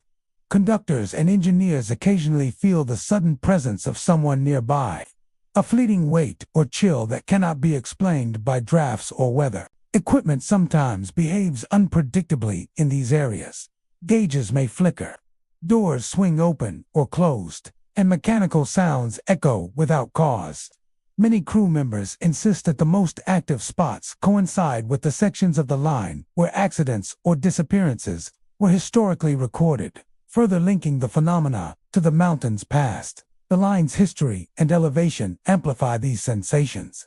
As the train climbs higher, oxygen levels drop, and temperatures fluctuate rapidly, conditions that heighten the awareness of passengers and the intensity of unusual phenomena. Fog and clouds obscure visibility, allowing apparitions and shadows to appear and vanish almost at will. The combination of treacherous terrain, extreme weather, and tragic history creates a setting perfectly suited for ghostly encounters, making the Manitou and Pikes Peak Railway a unique convergence of natural beauty and supernatural mystery. Even daytime excursions sometimes yield glimpses of the unexplained. Riders have reported fleeting shadows along the tracks, figures standing on ledges, or the flicker of a lantern moving across the mountain slope. The echoes of whispered calls and distant footsteps are also occasionally perceived, particularly near historical construction sites or cliffside ledges. For those attuned to the railway's history, the combination of scenery and spectral presence creates an experience that is as humbling as it is unsettling, a reminder of the lives and stories that remain tied to the peak. Paranormal investigators frequently document these occurrences, capturing unusual EMF readings, visual anomalies on cameras, and unexplained sounds on audio devices. These findings lend credibility to passenger accounts and reinforce the notion that the railway is more than just a scenic route. It is a living monument to the climbers and workers who shaped it, and perhaps to their unresolved presence. Many visitors leave the train with a sense of awe, feeling that they have traveled not only through the Rockies, but also through the lingering memories of those who never completed their ascent. The Manitou and Pikes Peak Railway remains a testament to human ingenuity, natural splendor, and the mysteries that persist where history and tragedy intersect. From phantom climbers surveying the valley to whispered calls and icy cold spots along the track, the railway offers an experience that blends scenic wonder with the unexplained. Passengers who journey along this cog railway are reminded that Pikes Peak holds more than just panoramic views. It holds the echoes of the past, the spirits of those tied eternally to the ascent, and a haunting presence that continues to accompany every train that climbs its storied slopes. The Rio Grande Southern Railroad once carried the lifeblood of Colorado's mountain communities, winding through rugged terrain and linking mining towns to the wider world. Built in the late 19th century, it was both an engineering triumph and a constant gamble against nature's forces. Avalanches, floods, and rock slides were a perpetual danger, while derailments and accidents claimed more than a few lives. Over time, the railroad fell silent, its rails left to rust and its stations to crumble. Yet, even in abandonment, the line has never been truly empty. Stories persist of ghostly echoes, apparitions, and strange phenomena that suggest the spirits of its troubled past linger along the route. Among the most common reports are the phantom whistles. Locals in remote valleys near the old tracks swear they still hear the long, mournful blast of a train whistle in the dead of night. The sound is unmistakable, rolling through the canyons as if a locomotive were approaching. Yet, no train appears, and the rails themselves lie unused. Some describe the whistles as distant and sorrowful, while others claim they are so close and clear they expect to see a headlamp piercing the darkness. When no train comes, the silence that follows feels heavier, as if the night itself is holding its breath. Apparitions in period clothing are also frequently seen along the abandoned stretches. Witnesses describe figures in dust-covered coats and wide-brimmed hats walking slowly beside the rails, lanterns in hand. Some vanish when approached, dissolving into the air as if they were never there. Others seem to flicker in and out, half-formed images caught between times. A few accounts mention spectral passengers waiting at platforms, their outlines faint but distinct, staring down tracks where no train has run for decades. These sightings, often accompanied by a sharp drop in temperature, have fueled the belief that the line is still populated by echoes of its former travelers. The railroad's history provides no shortage of tragic events to explain such hauntings. Bandit raids were not uncommon, with desperate men targeting trains carrying payroll or shipments of ore. Some of these robberies turned violent, leaving behind death on both sides of the conflict. Derailments, too, were part of the line's dark legacy. Cars skidded from icy rails or tipped from fragile trestles into ravines below, carrying passengers and crew to their doom. Mining disasters in the surrounding regions added another layer of sorrow, as the trains often carried both the living and the dead through these mountains. Each of these stories feeds into the belief that restless spirits are bound to the rails. Ghost hunters who visit the surviving depots and stations report a strange array of activity. Electromagnetic meters spike without warning, even in empty rooms far from power sources. Cold drafts move through sealed spaces, brushing against visitors like unseen hands. In some cases, objects shift on their own lamps, rocking slightly, doors creaking open despite calm air. The stations, though long abandoned, seem alive with movement that defies explanation. Recordings made in these spaces sometimes capture faint voices, words too garbled to understand, yet urgent and persistent, as though someone is still trying to communicate from beyond. What makes the Rio Grande Southern especially unsettling is the sense of time folded upon itself. Hikers following the overgrown tracks often describe feeling watched, as though unseen eyes trail their every step. Some speak of hearing the rhythmic clatter of wheels on rails, accompanied by the metallic grind of engines pulling uphill, even though the line is silent. Others recount sudden waves of dread that pass over them, an instinctive warning to leave, though no danger is visible. For those drawn to the paranormal, the railroad is more than a relic of history. It is a living archive of spectral lore. Its tragedies, both natural and human-made, have left deep impressions on the land, impressions that seem to replay themselves again and again. Whether it is the ghostly whistle in the dark, the fleeting shadow on a forgotten platform, or the inexplicable chill of a station that should be still, the Rio Grande Southern Railroad continues to carry passengers of another kind, the memories and spirits of those who never left.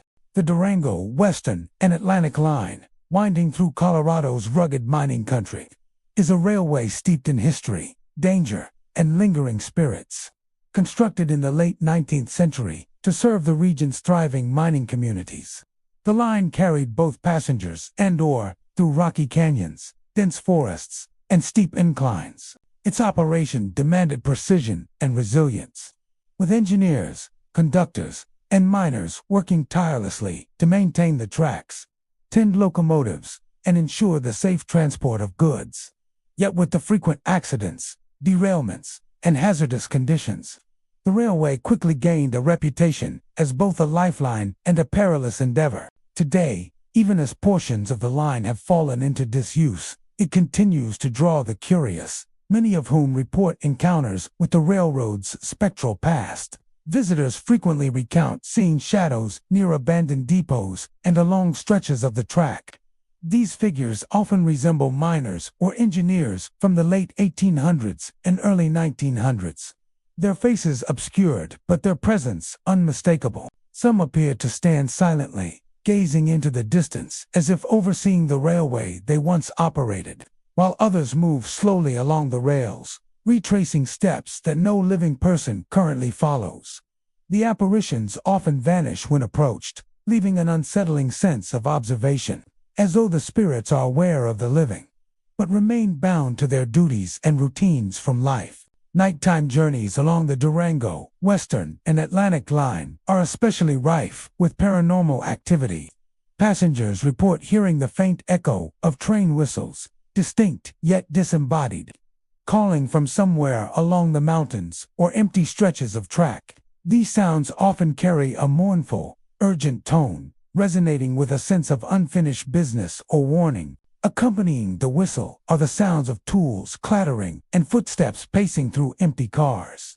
Faint murmurs of conversation, or the distant commands of foremen and conductors that seem to replay moments from long past workdays. Writers describe the sensation of being enveloped in a history that is alive, a spectral echo of labor and life forever intertwined with the rhythm of the tracks. The line's steep grades and sharp curves contributed to the many accidents that haunt its memory. Derailments, rock slides, and collisions were not uncommon, and miners often perished while working along the track or within the mines the railroad served. These tragedies, recorded in local histories and oral traditions, are thought to have left lingering energies along the route. Sightings and unexplained sounds tend to occur near these historic accident sites, suggesting a link between the intensity of the events and the persistence of the spirits.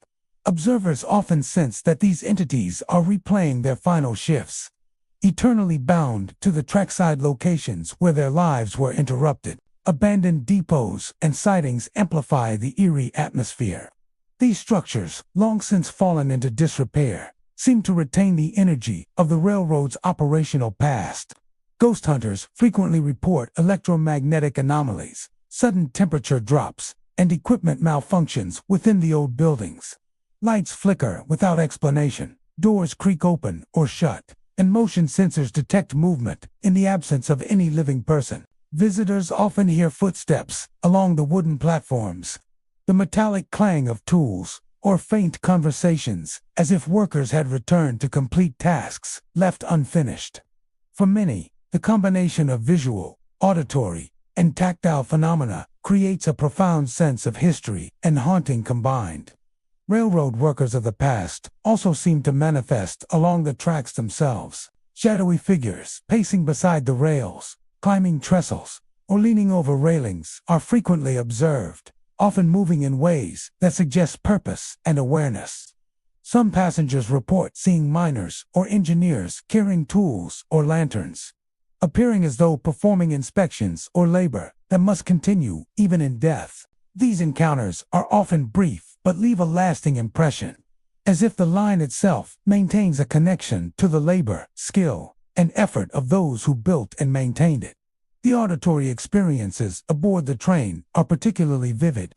Whispers echo through carriages, sometimes responding to passengers' movements, as though the entities are aware of their presence. Footsteps advance and retreat along the aisles, and the clatter of invisible tools replicates the sounds of workdays long past. On certain nights, visitors report hearing conversations in languages or dialects from the mining era, fragments of communication preserved in the air. Some even describe hearing distant shouts or warnings, perhaps the final cries of those caught in accidents. Replaying eternally in the quiet of the night, even in daylight, the line retains its spectral qualities. Shadows shift unexpectedly near the tracks. Fleeting figures are glimpsed through trees, and the sensation of being observed is often reported by hikers and historians walking abandoned sections.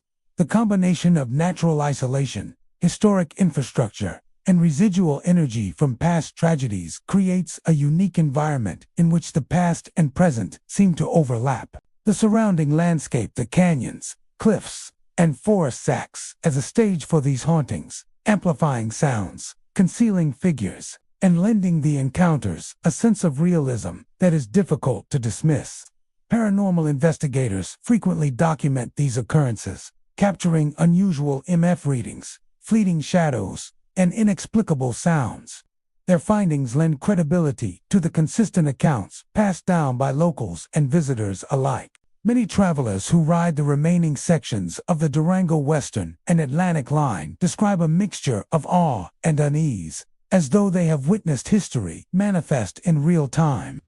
The railway becomes a conduit through which the labor, accidents, and dedication of those long deceased continue to resonate. The Durango Western and Atlantic Line, though diminished from its original operational scope, remains a living memory of the region's mining and railway history. From the shadows of engineers and miners near old depots to the echo of phantom whistles and the faint clatter of invisible tools, the line is haunted by those eternally tied to the rhythm of its tracks. Passengers and observers are reminded that the railroad is more than a route through mountains and valleys. It is a corridor through memory, labor, and lingering spirits. For those who traverse the historic line, the experience is a journey through both physical terrain and the spectral echoes of a past that refuses to be forgotten. The Leadville and Colorado Midland Railroad, once a vital artery through the heart of the Rockies, has long been remembered for both its engineering feats and the tragedies that accompanied its operation. Cutting through rugged mountain terrain, the line carried miners, supplies, and fortune seekers into Leadville during the height of Colorado's mining boom. Its tunnels, bridges, and stations were lifelines for communities, but they also bore witness to avalanches, derailments, and the countless perils of mountain railroading. Today, the tracks are mostly silent, but the echoes of the past remain, whispered through chilling accounts of ghostly figures and unexplained phenomena along the route. Travelers who explore the remnants of this historic railroad often report sightings that blur the line between memory and haunting. Faint figures are said to appear on the bridges, sometimes standing motionless in the middle of the span, gazing into the distance as though watching for oncoming trains. These apparitions vanish without a sound, leaving behind only the creak of old timbers swaying in the wind. Some witnesses describe them as shadowy outlines, while others claim to see more detailed men in dusty coats and work hats, frozen in place, eternally stationed along the dangerous crossings where so many accidents once occurred. The abandoned stations along the route are no less unsettling. Though long empty of passengers, they are said to come alive with strange activity. Lights flicker in the windows of buildings without electricity, glowing faintly as if lanterns had been relit for travelers who never arrived. Those who venture near the stations sometimes hear doors creaking open or the metallic clang of a bell summoning a train that will never come. In the silence of the mountain air, these sounds carry with disturbing clarity, stirring unease in even the most skeptical visitors. Inside the few surviving rail cars connected to the line, reports of whispers are common. Explorers describe entering a carriage, only to hear hushed voices just out of reach. The words are indistinct, muffled as if spoken through walls, but the tone is urgent, filled with the weight of warning or despair. Some claim the whispers grow louder when they sit quietly, as though unseen passengers are trying to make themselves known. The sound often ceases the moment a light is turned on, plunging the listener back into uneasy silence. Locals in Leadville believe these hauntings are more than stories. To them, they are the restless souls of workers and passengers who perished in accidents that scarred the railroad as history. Avalanches were a constant threat, sweeping down with little warning and burying tracks beneath tons of snow. Entire crews were caught in these disasters, their bodies lost to the drifts. Derailments on icy bends or weakened bridges took lives as well, sending cars tumbling into ravines. Each incident left behind not only tragedy, but also an imprint on the land and the rails themselves. The belief that these spirits are tied to the moments before disaster has become central to the lore. Ghostly figures on bridges may be workers eternally inspecting timbers, unable to leave their posts. Flickering lights in stations might be dispatchers still preparing for trains that never arrived. The whispers in railcars could be the voices of travelers caught in the final minutes before calamity struck, repeating their last conversations again and again. For the people of Leadville, these hauntings are reminders of the price paid for progress in the unforgiving Rockies. To walk along the old route today is to feel the weight of its past pressing in. The beauty of the mountains stands in stark contrast to the lingering sorrow carried by the land. Each bridge, each tunnel, each silent stretch of track is a monument to both determination and loss. The Leadville and Colorado Midland Railroad may no longer run, but its history endures, not only in records and ruins, but in the spectral echoes of those who never left. The Denver, South Park, and Pacific Railroad, constructed in the late 19th century, was a vital link between Colorado's mountain towns and mining camps. Winding through steep passes, narrow canyons, and dense forests, the line transported passengers, ore, and supplies across some of the most challenging terrain in the Rockies. Its operation demanded precision and courage, as engineers navigated sharp curves, steep grades, and treacherous winter conditions, while the railroad brought prosperity and connection to isolated communities. It also bore witness to frequent accidents, derailments, and tragedies that left an enduring mark on the region. Today, the historical route, though largely inactive, is renowned not only for its engineering feats, but also for its chilling reputation for ghostly activity. Travelers along the remnants of the line often report seeing shadowy figures in empty carriages. These spectral passengers appear seated, silently staring out the windows. Dressed in period attire that reflects the late 19th century, their presence is fleeting, sometimes only visible in the corner of one's eye. Yet their impact is lasting, creating an eerie sense that the train is occupied by those who never completed their journeys. Observers often describe a feeling of being watched, a quiet awareness that these passengers are both present and separate, caught in a loop of the past that continues to play out along the rails. Engineers of the past also seem to remain tethered to the tracks. Witnesses frequently report seeing ghostly figures walking alongside the rails, sometimes adjusting equipment or gesturing as if ensuring the train's safety. These specters appear deliberately, moving with purpose, yet they vanish when approached, leaving behind only the impression of duty unfinished. On rare occasions, riders claim to see the faint outline of an engineer standing at the helm of a train long gone, hands poised over controls that no longer exist. The combination of these sightings reinforces the impression that the railroad itself is alive with memory, carrying echoes of its operational history into the present day. Cold drafts and temperature anomalies are another common phenomenon along the historical route. Passengers often report sudden chills in specific cars or along certain stretches of track, even during warm weather. These cold spots frequently coincide with sightings or auditory experiences, suggesting a connection between the physical sensations and the lingering presence of those who once worked or traveled on the line. Conductors and staff who guide modern excursion trains occasionally note similar experiences, describing areas along the tracks where the air seems to move differently, carrying with it the sensation of unseen company. Unexplained noises are abundant, particularly at night or in foggy conditions.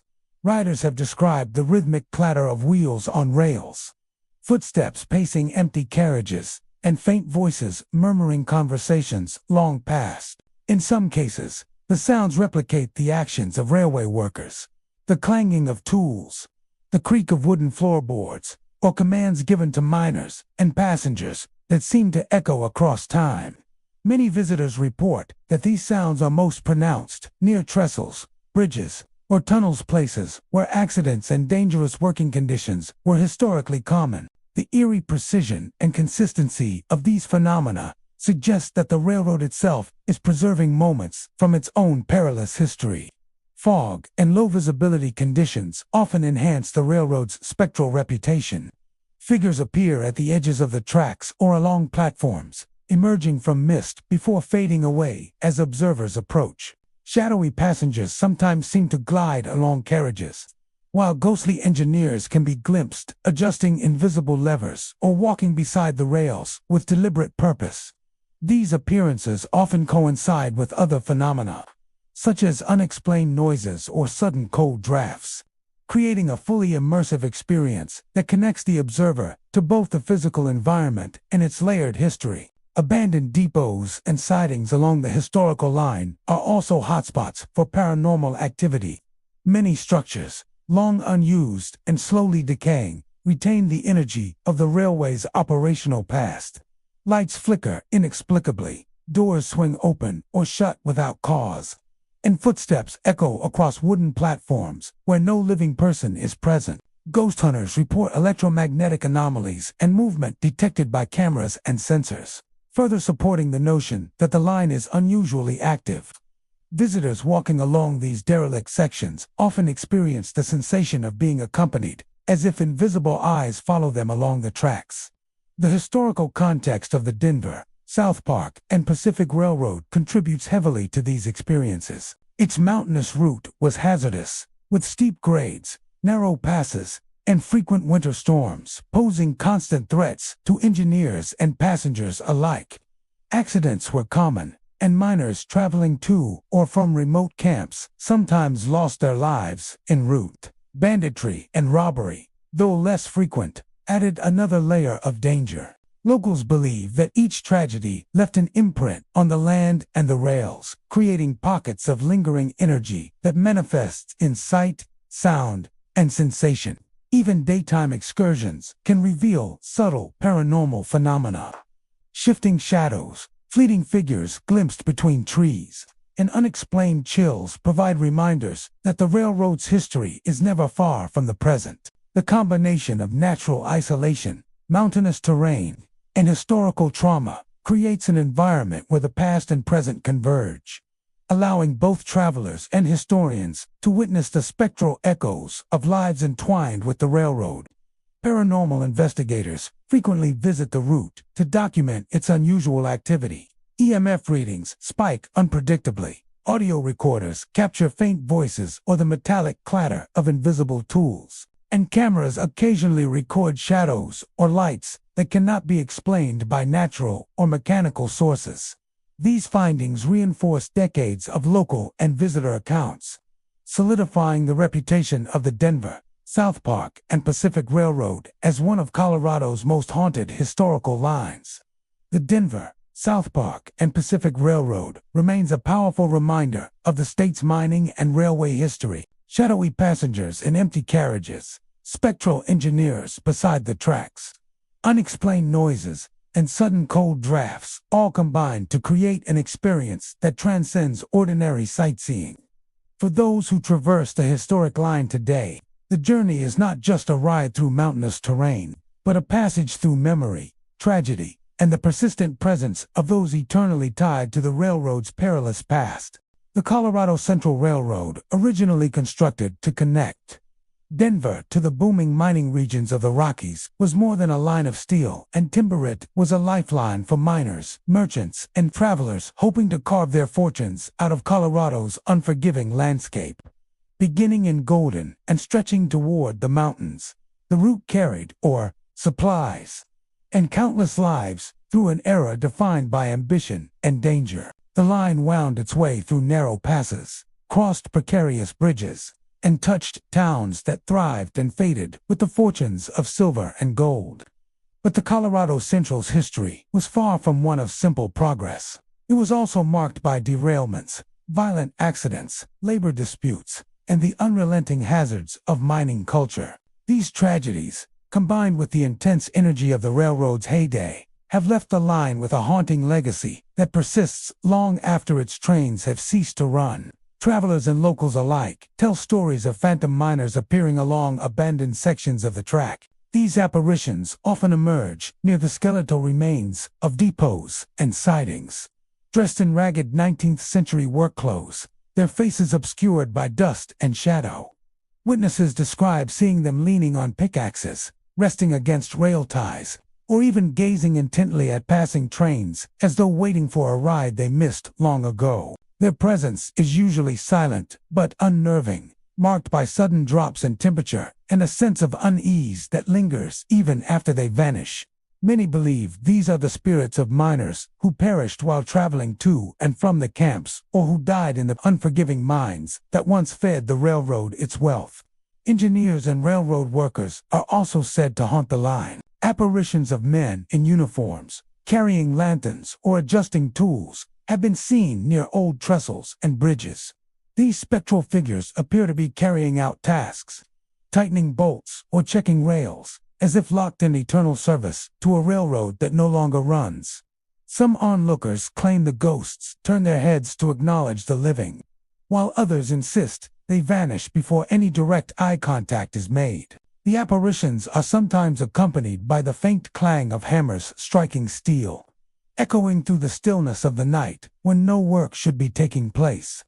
Paranormal investigators who have studied these reports suggest that the sheer intensity of labor and danger involved in constructing and maintaining the line may have imprinted these actions into the environment itself, leaving behind echoes of the past. Ghostly whistles are among the most commonly reported phenomena along the old Colorado Central route. Residents of Golden and surrounding areas occasionally wake to the distant sound of a steam engine's call. Long after the line has ceased operations, the mournful blast seems to roll across valleys and foothills, fading slowly into silence as if a phantom train is making its passage through the night. Sometimes these whistles are followed by the rhythmic clatter of wheels on tracks, even though the rails are rusted or long removed. On particularly still nights, listeners report that the sounds are accompanied by faint voices, men shouting orders, passengers murmuring, or the indistinct hum of conversation carried on the mountain wind. The abandoned stations themselves are said to harbor restless activity. Visitors who explore the ruins of depots describe feeling watched, hearing footsteps echoing across wooden floors, or seeing fleeting shadows move past windows where no one stands.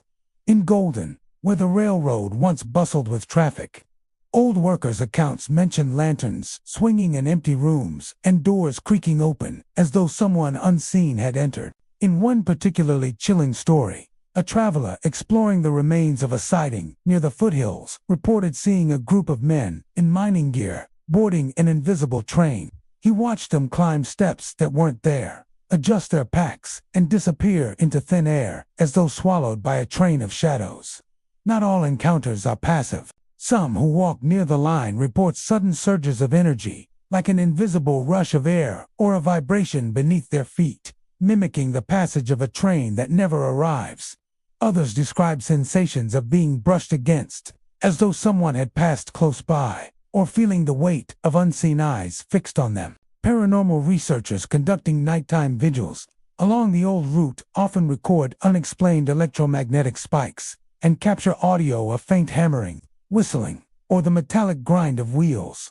In some cases, photographs have revealed mysterious lights or transparent figures standing along the tracks. The Colorado Central's dark legacy of accidents may explain the persistence of these hauntings. Derailments on steep grades, fatal construction mishaps, and the ever-present danger of working near mines claimed many lives. Accounts from the late 1800s described trains plunging from unstable trestles or colliding on narrow stretches of track, leaving behind both physical wreckage and spiritual scars. Miners traveling on the line often carried the risks of cave-ins and explosions back with them, many never reaching their destinations. Locals believe these tragedies embedded themselves into the land and rails, binding the spirits of those who lost their lives to the line they relied on. Even in its silence, the Colorado Central Railroad seems to hum with a spectral presence. Modern hikers and historians who trace its route are often struck by how alive it feels, as though the past is still playing out in some unseen layer of reality. A faint whistle in the distance, the image of a miner staring from the tree line, or the clang of a hammer where no worker stands all, remind visitors that the railroad is more than an artifact of history. It is a corridor where memory and tragedy overlap, a place where the ambitions of the living and the echoes of the dead converge. Today, the Colorado Central Railroad is remembered for its role in shaping Colorado's mining boom. But its ghost stories ensure it is never relegated entirely to the past. Phantom miners and spectral engineers continue their eternal duties. Ghostly whistles echo across quiet nights, and abandoned depots remain alive with unseen footsteps. For those who walk its forgotten paths, the experience is more than historical. It is a haunting passage through time where the voices of the past refuse to fade, and the line itself seems determined to carry its ghostly passengers forever onward. The Greeley and Fort Collins Railroad may not have wound through towering mountains or treacherous canyons like many of Colorado's other historic lines, but its plains and farmlands carried their own share of tragedy and legend. Built to connect to thriving communities in the late 19th century, the line was a critical link for farmers, merchants, and families seeking connection and opportunity in the growing frontier. The journey between Greeley and Fort Collins was less dramatic in scenery, but no less important in spirit, carrying people and goods across the wide Colorado plains. Yet even here, where the land seems open and safe, accidents, derailments, and untimely deaths left their marks, creating stories of ghostly passengers and restless energy that continue to haunt the route long after the trains themselves have grown quiet. Reports of shadowy figures aboard passenger cars are among the most enduring tales of the Greeley and Fort Collins Railroad. Travelers have described seeing faint shapes seated in rows of empty seats, their outlines flickering like candlelight in the dark. Some appear as solitary figures gazing silently out of the windows, while others take the form of groups, murmuring softly as though still caught in conversation. Witnesses often say these phantoms vanish as soon as attention is fixed on them, leaving behind only the sensation that the car was far from empty. Those who have experienced these encounters describe a heavy stillness that follows, as if the spirits of former passengers are replaying their journeys without ever reaching their destinations.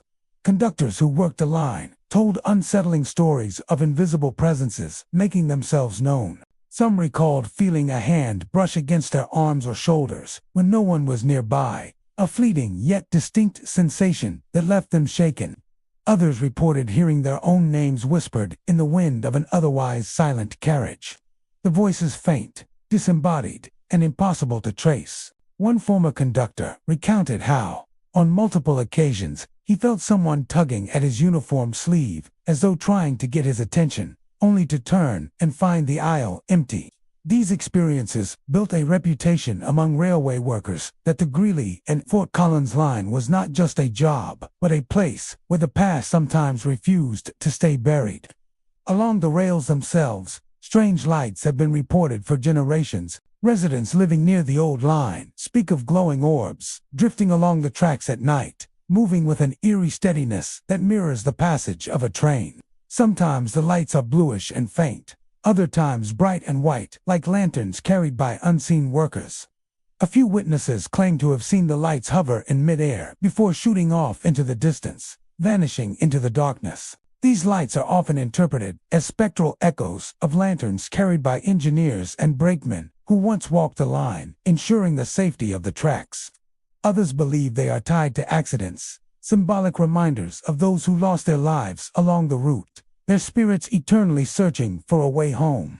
Whispers are another recurring phenomenon on the Greeley and Fort Collins Railroad. Passengers have described hearing hushed voices filling otherwise silent cars, sometimes forming into phrases that sound like fragments of old conversations. Words like ticket, home, or help have been distinctly recognized, though most of the whispers are too faint to interpret. In some cases, groups of people have heard the same whispers simultaneously, suggesting a shared experience rather than imagination. Paranormal investigators have placed audio recorders in abandoned stations and cars along the route, capturing inexplicable murmurs and echoes of movement in empty spaces. These sounds lend credibility to the idea that the journeys of long-gone travelers continue to play out, their voices carried into the present as fragments of history refusing to fade. Accidents along the Greeley and Fort Collins line were not as frequent as in the mountains, but when they did occur,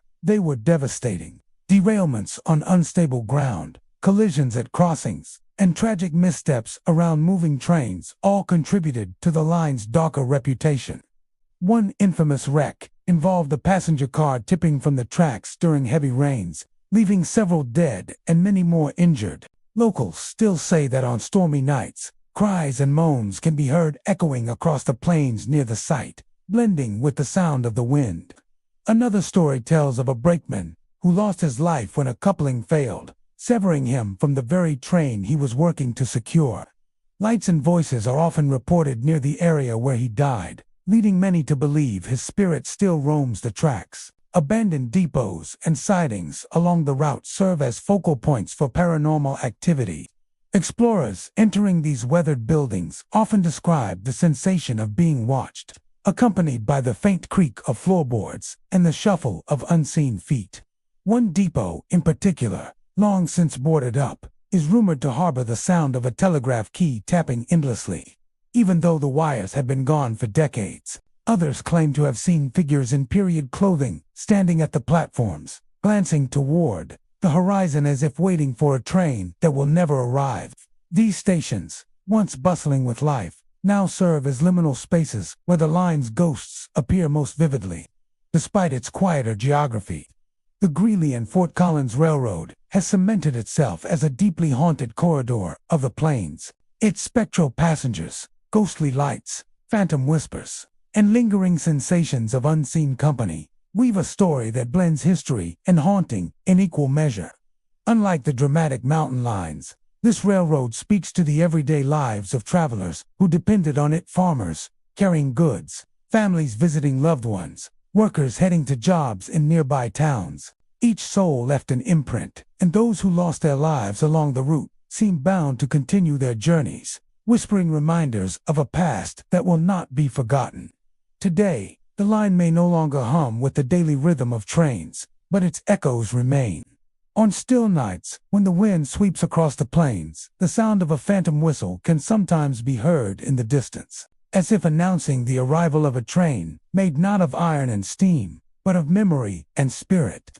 The Greeley and Fort Collins Railroad stands as proof that even the open plains of Colorado hold shadows of the past, where travelers, workers, and restless souls continue their journeys in spectral silence. The Colorado and Southern Scenic Line, stretching from Denver to Pueblo, carries with it not only the spirit of Colorado's railway heritage, but also the lingering echoes of a haunted past.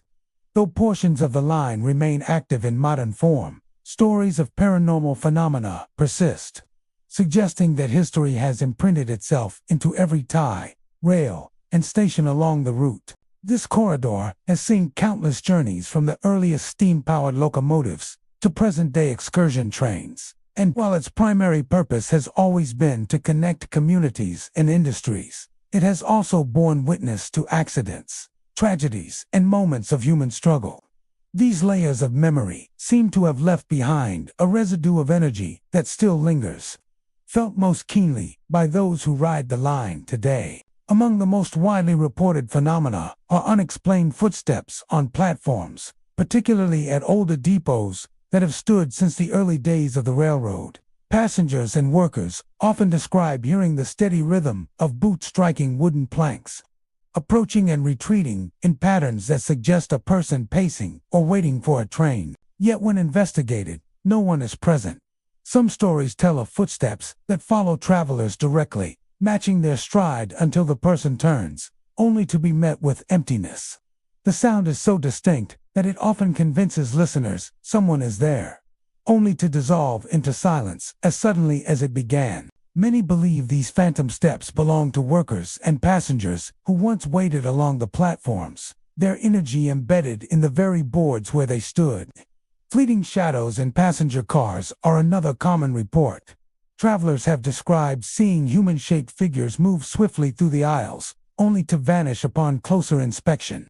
Others have noticed figures seated in darkened corners of cars, gazing silently ahead before fading into the upholstery. Conductors and staff members have long spoken of shadows flitting across their peripheral vision, sometimes even reflecting in the glass of the windows, as though the spirits of past riders still take their places aboard the train.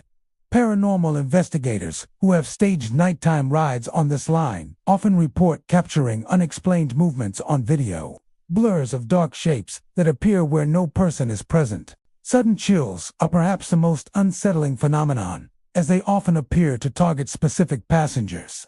Riders sometimes recount how an icy draft will sweep over them even in summer, leaving goosebumps and shivers that linger far longer than a normal breeze.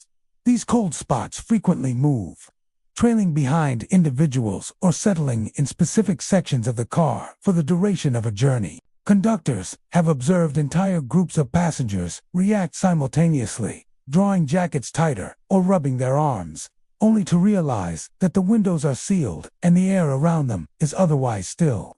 Some believe these chills signal the presence of spirits, either curious or protective, brushing against the living as they continue their eternal journeys aboard the train. Paranormal investigators have found fertile ground in the Colorado and Southern Scenic Line. Teams conducting electromagnetic field readings along stations and in passenger cars have recorded sudden, unexplained spikes, suggesting energy that cannot be attributed to modern wiring or machinery. Audio recordings have revealed faint but recognizable voices, sometimes shouting conductor calls like "all aboard" or "tickets, please," phrases that no one in the present had spoken during the investigation. These electronic voice phenomena, or EVPs, have convinced many that the line is haunted not by random energy, but by the direct echoes of its workers and travelers, locked into loops of their everyday routines. Orbs of light are another phenomenon frequently documented on this route. Investigators and casual photographers alike have captured glowing spheres drifting through stations or hovering over empty sections of track. While some dismiss these as dust or reflections, others note the precision of their movements, often weaving through the air in deliberate patterns or clustering near areas with known accident histories. Passengers have even described seeing orbs with the naked eye, flickering briefly like lanterns carried by invisible hands before vanishing. Their presence reinforces the sense that the line is alive, with activity unseen but deeply felt. The tragic history of the Colorado and Southern Scenic Line provides context for these phenomena. The Denver-Tupper-Webb route endured its share of accidents, from derailments to collisions and industrial mishaps. Harsh weather sometimes played a role, with ice and storms contributing to wrecks that cost lives. Workers maintaining the line also faced dangers, from collapsing embankments to equipment failures, leaving behind stories of sudden deaths in service to the railroad. Each incident contributed to the sense of loss tied to the line, and many believe the spirits of those who perished remain bound to the places where their lives ended. Stations along the route, many of them historic, amplify the sense of haunting. Passengers waiting for modern trains have reported seeing figures in period clothing standing on distant platforms, watching silently before disappearing into the night.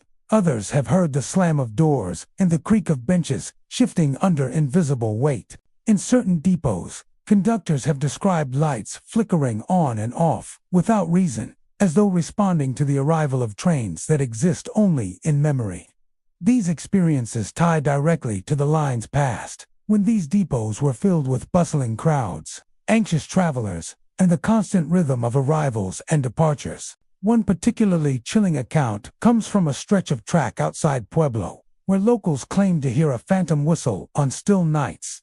The sound is accompanied by the rumble of wheels and the clatter of couplings, as though an invisible train is passing by at speed. Farmers living nearby insist that on foggy evenings, the shadow of a full train can sometimes be glimpsed moving along the route, its glowing lanterns bobbing in the mist before fading into nothing.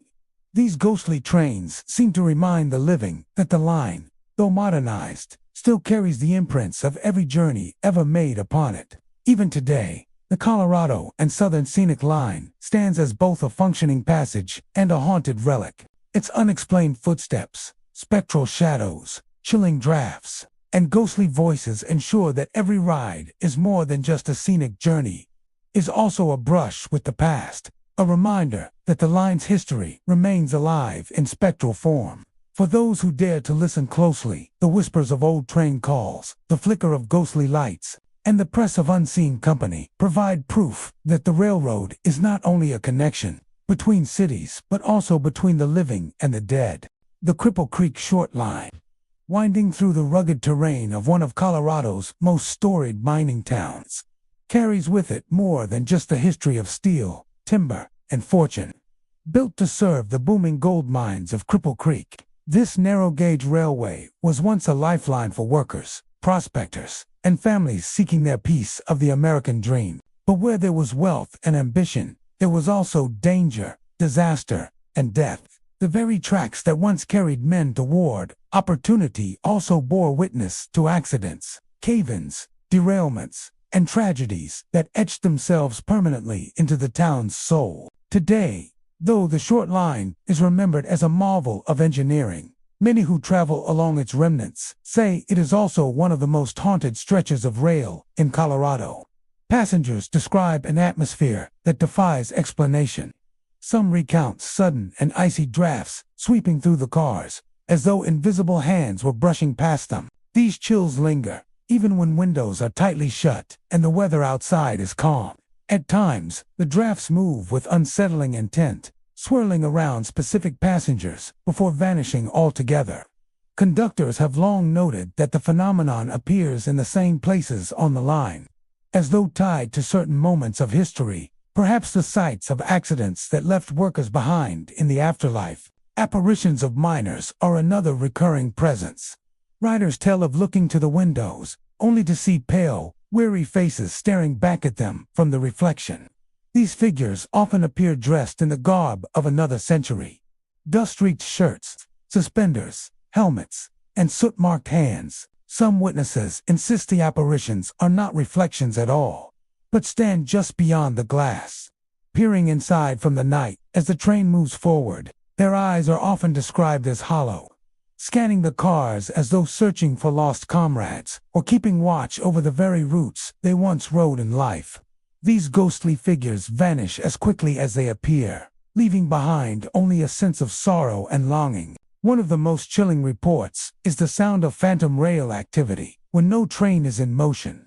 Visitors near the tracks claim to hear the metallic clank of wheels and the squeal of brakes in the dead of night. Others describe the steady rhythm of a locomotive laboring up the incline, only to realize that the line lies empty and silent before them. Paranormal investigators who have camped near the tracks often report these phantom sounds, capturing faint recordings of chugging engines, footsteps on gravel, and even muffled conversations in voices too distant and distorted to belong to the living.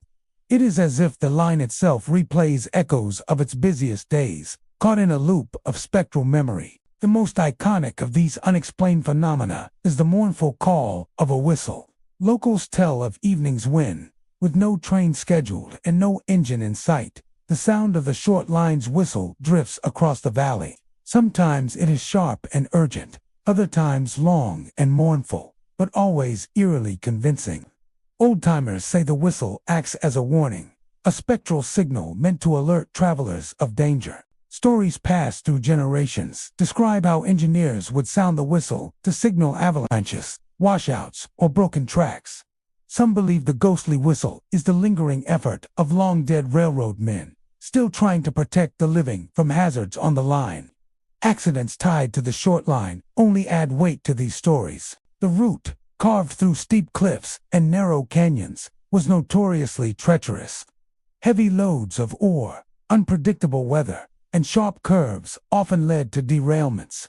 Miners and railway workers sometimes perished in falls, explosions, or collisions. Tales of men crushed under carts or swept away by rockslides were once part of everyday life in Cripple Creek. Such violent endings, combined with the intensity of the labor, left imprints that many believe cannot be erased. Instead, they manifest as the restless spirits still tied to the place they worked and died. Conductors and railway staff over the years have added their own accounts of strange events. Some speak of tools moving on their own during maintenance, lanterns swinging in still air, and equipment refusing to operate until prayers or words of respect are offered aloud. Others describe seeing figures on the tracks ahead, only to find the path empty when the train slowed. Lights flickering in empty cars, and the faint echo of old folk songs, sung in voices no longer alive, have left workers with the uneasy conviction that they are never truly alone while serving the line. Visitors exploring the remains of the depots and stations connected to the short line also report ghostly experiences. Shadows slip between abandoned doorways, benches creak as though bearing invisible weight, and the smell of coal smoke sometimes lingers where no fire burns. In one well-known account, a group of tourists waiting for the train swore they saw a man in minor-s clothes stride confidently across the platform, only to vanish as he reached the far side. His boots struck the wood audibly, yet his form dissolved into air before their eyes. Even beyond the physical remnants of the short line, the town of Cripple Creek itself is steeped in hauntings tied to its golden past. Hotels, saloons, and boarding houses all share their own ghost stories, many of them connected by the thread of the railway that brought miners to their doorsteps. The short line was the artery that gave life to the town, and so too, many say, it has become the channel through which its ghosts still travel. The Cripple Creek short line endures as more than just a relic of Colorado's mining boom. It is a stage where history and the supernatural collide, where the ambitions of a bygone era are remembered through spectral encounters and eerie echoes. Every cold draft, every apparition at a window, every phantom whistle that drifts across the hills speaks to the lives once lived on, lost along this narrow stretch of track. For those who ride it or walk its remains today, the line offers not just a glimpse into the past, but also a chilling reminder that the dead are never far from the places that defined their lives. The Denver and Rio Grande Western Narrow Gauge once wound its way through some of the harshest and most breathtaking landscapes in Colorado. Built in the late 19th century, it was designed to conquer the mountains, threading its steel lines through deep canyons, steep grades, and perilous curves. The line became famous for its daring mountain crossings and its role in connecting isolated mining communities to the rest of the state. Yet the very terrain that made the route legendary also made it deadly.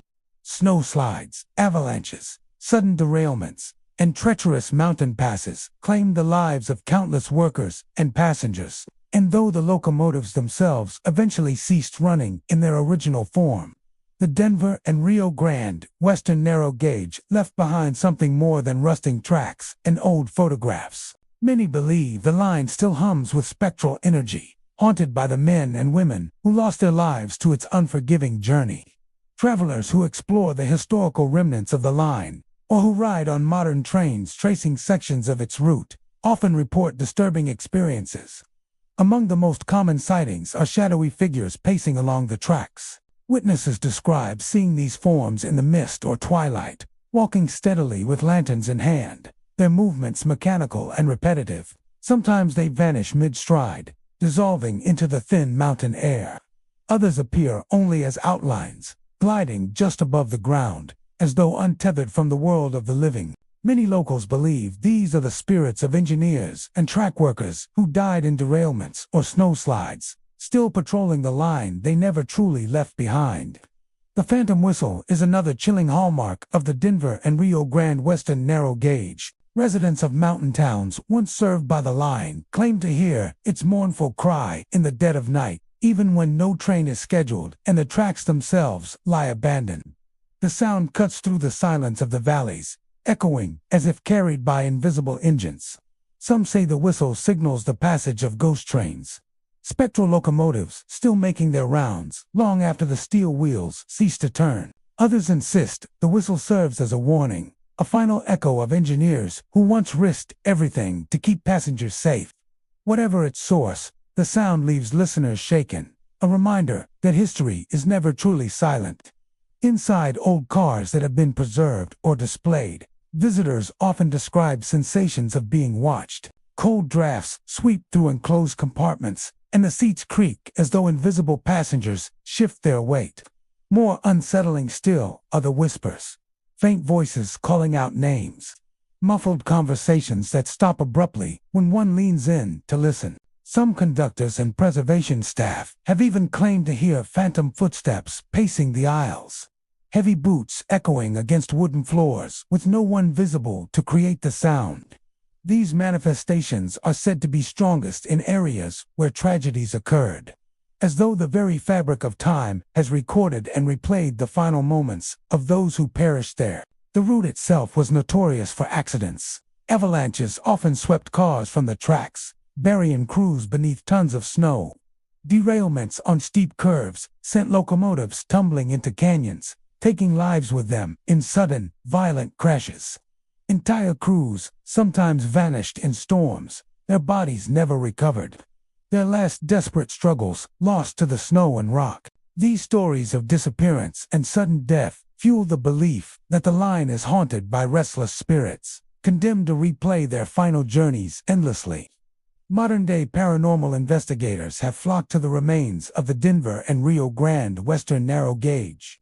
Drawn by its reputation as one of Colorado's most haunted railways, they report strange electromagnetic spikes near the tracks, flickering lights in abandoned tunnels, and recordings of disembodied voices caught on electronic devices. In some cases, the voices appear to repeat commands, "All aboard," "Slow down," or "Hold steady," as if the ghosts of long-dead engineers and conductors are still carrying out their duties. Others capture sobs, screams, or indistinct cries for help, suggesting that the tragedies of the past still echo in the present. Local folklore adds another layer to the haunting.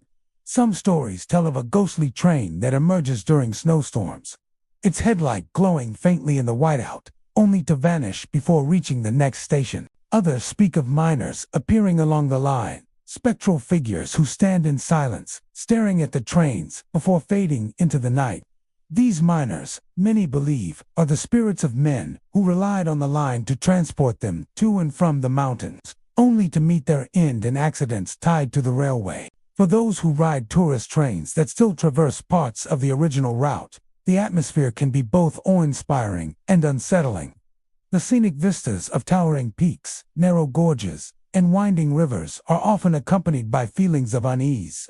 Passengers describe the sensation of unseen presences moving alongside the train, as though invisible companions travel with them. Some feel sudden, unexplainable fear as the train crosses certain bridges or tunnels, their instincts warning of dangers that have long since passed, but remain embedded in the earth. The Denver and Rio Grande Western Narrow Gauge remains a symbol of Colorado's mining and railroad history, a testament to the determination and sacrifice of those who built it. But it is also a reminder of the costs. Every phantom whistle, every shadow pacing the tracks, every cold draft in an empty carriage is said to be a manifestation of that sacrifice, a haunting that refuses to fade. For locals and visitors alike, the line is more than steel and timber. It is a living memory, a spectral corridor where the past and present collide. The ghosts of the Denver and Rio Grande Western Narrow Gauge are not vengeful but persistent, forever tied to the rhythm of the rails. They embody the echoes of final journeys, unfinished duties, and lives cut short by the very ambition that sought to tame the mountains. To walk its abandoned sections or ride its preserved stretches is to step into a space where history lingers, not as words in a book, but as presences in the air, whispering, watching, and waiting. The Manitou Incline, carved into the mountainside of Manitou Springs, Colorado, has long been celebrated for its grueling climb and breathtaking panoramic views. Originally constructed in the early 20th century to serve the nearby Cog Railway, it was a feat of engineering designed to transport materials and workers up the steep mountainside. Over the decades, the incline has claimed both admiration and fear, not only for its physical challenges, but also for the tragedies and mysterious occurrences that have become woven into its history. Today, hikers and visitors report encounters that suggest the incline is haunted by the spirits of those who once labored along its rails, their presence lingering long after the engines fell silent. Many of the reports come from hikers tackling the incline after dusk. The steep, wooden tracks, worn with decades of use, seem to carry more than footsteps. Some climbers have described sudden drops in temperature, chills that creep along the spine, even in the warmth of summer evenings. These cold spots are often accompanied by a sensation of being observed, as if invisible eyes follow every step along the grueling path. Hikers frequently say the feeling is most pronounced near areas where accidents historically occurred, suggesting that the energy of those lost workers remains embedded in the incline itself.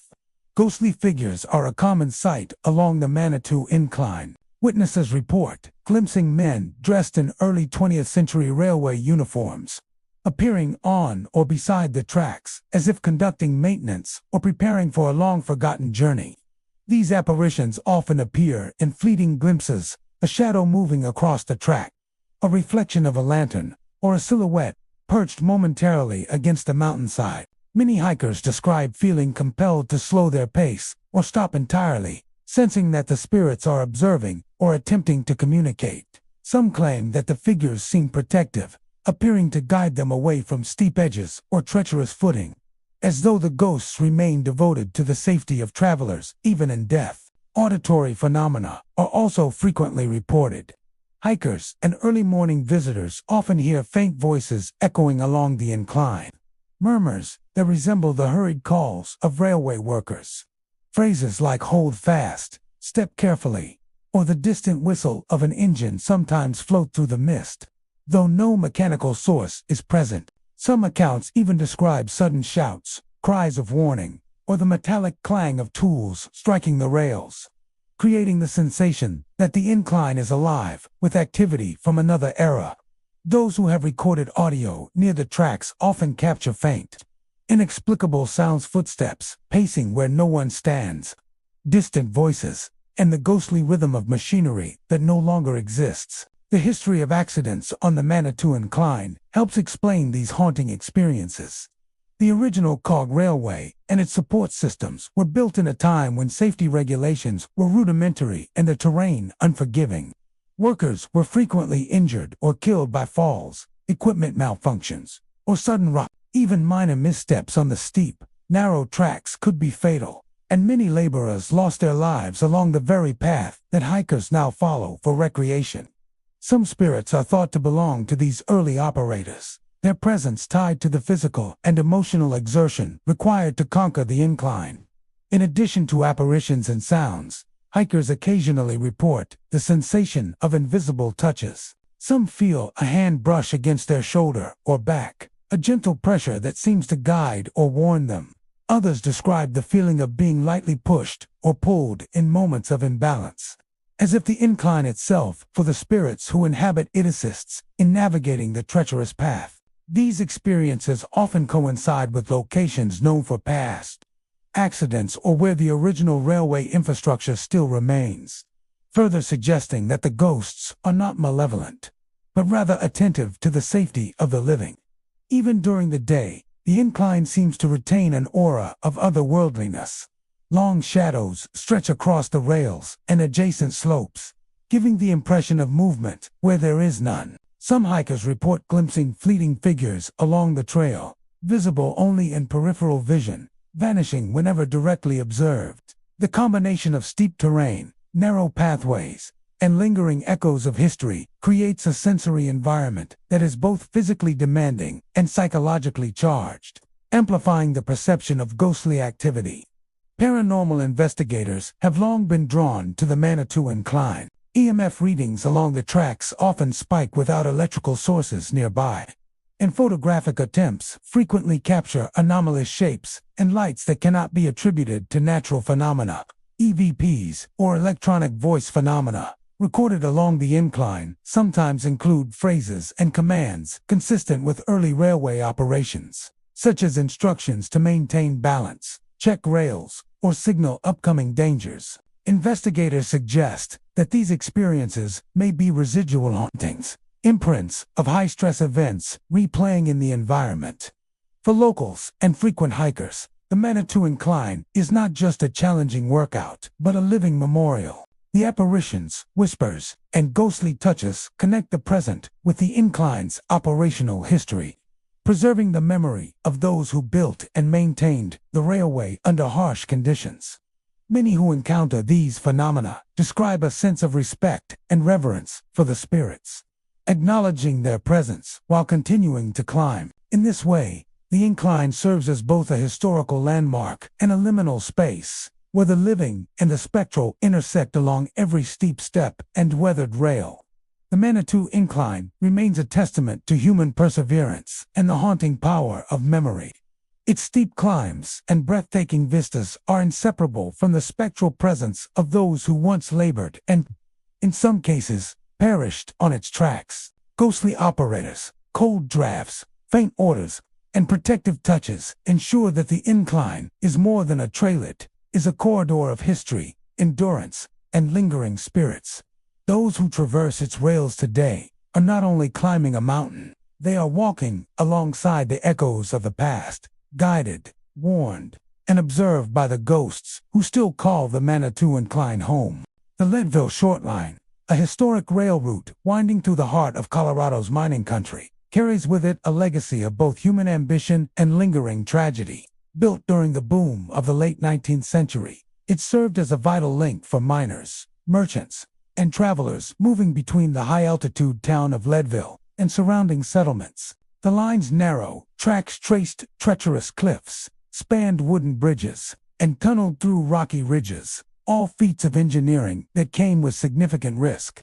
Over the decades, countless accidents occurred along the route. Derailments, cave-ins, and sudden rock slides claimed lives, leaving a permanent mark on the history of the line. Today, the Leadville Short Line is remembered not only for its historical importance, but also for its reputation as one of Colorado's most haunted railroads. The most enduring legend of the line centers on a phantom engineer said to haunt the tracks. Witnesses describe seeing a solitary figure near bridges, tunnels, and isolated stretches of rail, dressed in the uniform of a 19th-century engineer. Some claim he appears inspecting the rails with a lantern in hand, moving deliberately and purposefully, as if still ensuring the safety of trains long gone. Others report catching glimpses of him, pacing alongside the tracks, vanishing into shadows or mist when approached. Locals tell stories of hikers and nighttime travelers who felt watched, only to see the engineer standing silently in the distance, his gaze fixed on the path ahead. Some believe he is bound to the line by duty, eternally performing the work he once carried out in life. Shadowy figures along the tracks are a common report among visitors. In addition to the phantom engineer, travelers often describe fleeting shapes gliding beside the rails or across the embankments. These shadows sometimes appear to mimic the movements of living railway workers, walking briskly, bending to inspect rails, or gesturing as if signaling an unseen train. At other times, the figures simply stand motionless, watching the train pass, and then dissolve into darkness. The eerie consistency of these sightings has led many to speculate that the spirits of workers who died in accidents continue to roam the route, replaying the routines of their former lives. Auditory phenomena add another chilling layer to the line's haunted reputation. Passengers have reported hearing the faint echo of train whistles, long after the locomotives have ceased running. These sounds sometimes cut through the quiet nights with startling clarity, carrying over the cliffs and valleys as if the past were calling out to the present. Alongside the phantom whistles, hikers and railway enthusiasts have described the distant clatter of wheels, the screech of brakes, and muffled voices conversing in hushed tones all when the tracks are empty. Paranormal investigators who have explored the short line have captured audio that cannot be explained by natural or mechanical sources, reinforcing the belief that the railroad continues to reverberate with the energy of lives long lost. Inside the vintage rail cars that remain along the route or are preserved for historical purposes, activity continues to unsettle visitors. Passengers have reported doors opening and closing without touch, chairs sliding across floors, and the faint creak of footsteps pacing empty aisles. Some describe a sudden chill that moves through a car, leaving goosebumps and the feeling of being observed. Others have claimed to see the shadow of a conductor or engineer briefly reflected in a window or standing at the end of a carriage before vanishing. The combination of visual, auditory, and tactile experiences creates a profound sense of otherworldly presence, as though the past has not fully released its hold on the short line. Bridges and tunnels along the route are particular hotspots for supernatural encounters. One old wooden trestle spanning a deep gorge is said to be frequented by the phantom engineer, who appears to check the integrity of the rails before a train even exists. Hikers who cross the bridge after dusk have reported cold drafts, the sensation of an invisible hand grazing their shoulder, and the brief appearance of a shadowy figure leaning over the rail, silently observing their passage. Nearby tunnels amplify sounds in strange ways, and some witnesses have described hearing multiple voices echoing through the rock, as though crews of miners and engineers are still laboring unseen. Historical accidents along the short line offer context for these hauntings. Derailments, floods, and rockslides took the lives of engineers, brakemen, and miners, many of whom were never fully recovered. One particularly tragic event involved an engine plunging from a cliffside, taking its crew with it. Locals believe that some of the phantom activity reflects these unfinished journeys, with spirits eternally inspecting the tracks and repeating the routines of their lives before a disaster struck. These spectral echoes are not merely random. They are intimately tied to the geography and history of the line, marking places where the living can feel the presence of the past.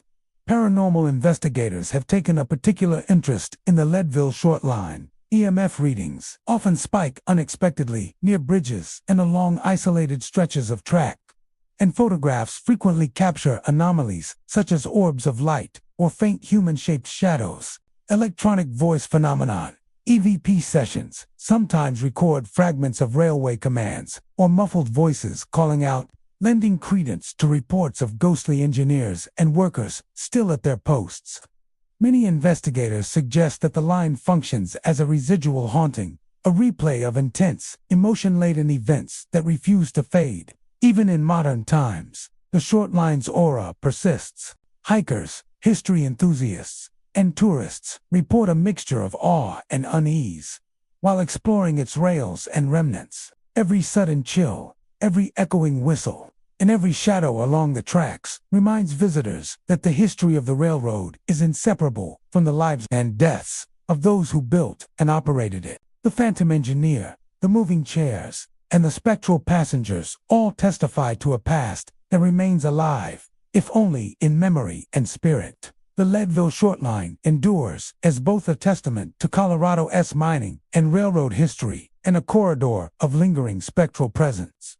Its shadowy figures, phantom whistles, and unexplained activity serve as reminders that even in places of progress and connection, tragedy can leave indelible marks. Those who travel its tracks today are not only witnessing the remnants of a bygone era, but are also sharing the journey with the spirits who never left, endlessly inspecting, guarding, and repeating their final duties along the rails of Leadville.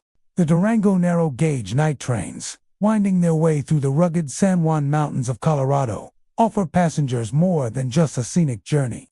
While the daylight rides reveal spectacular views of canyons, rivers, and towering peaks, the night tours plunge travelers into a world where history and the supernatural collide. As darkness falls over the tracks, the quiet rhythm of the train is punctuated not only by the hiss of steam and the clatter of wheels, but also by inexplicable phenomena that have long fascinated locals and visitors alike.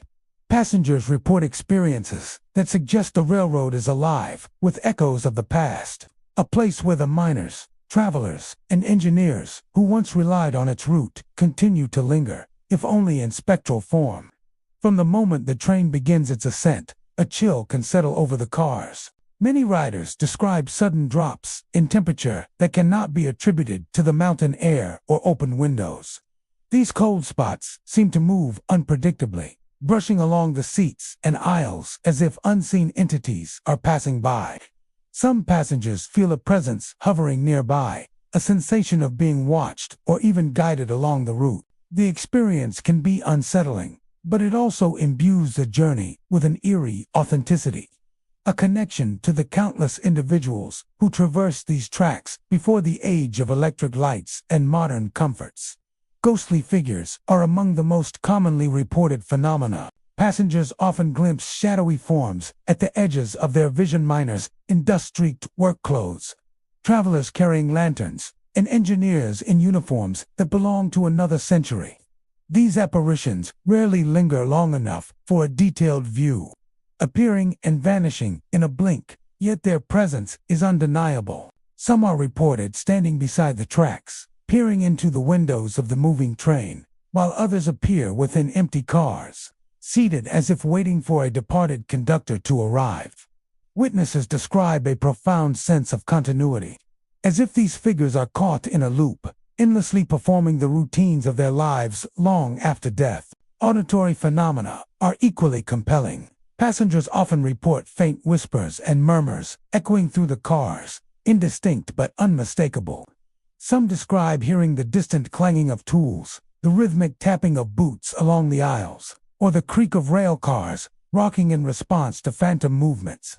Occasionally, the whistle of a long-since-retired locomotive seems to echo over the tracks, startling travelers with its authenticity.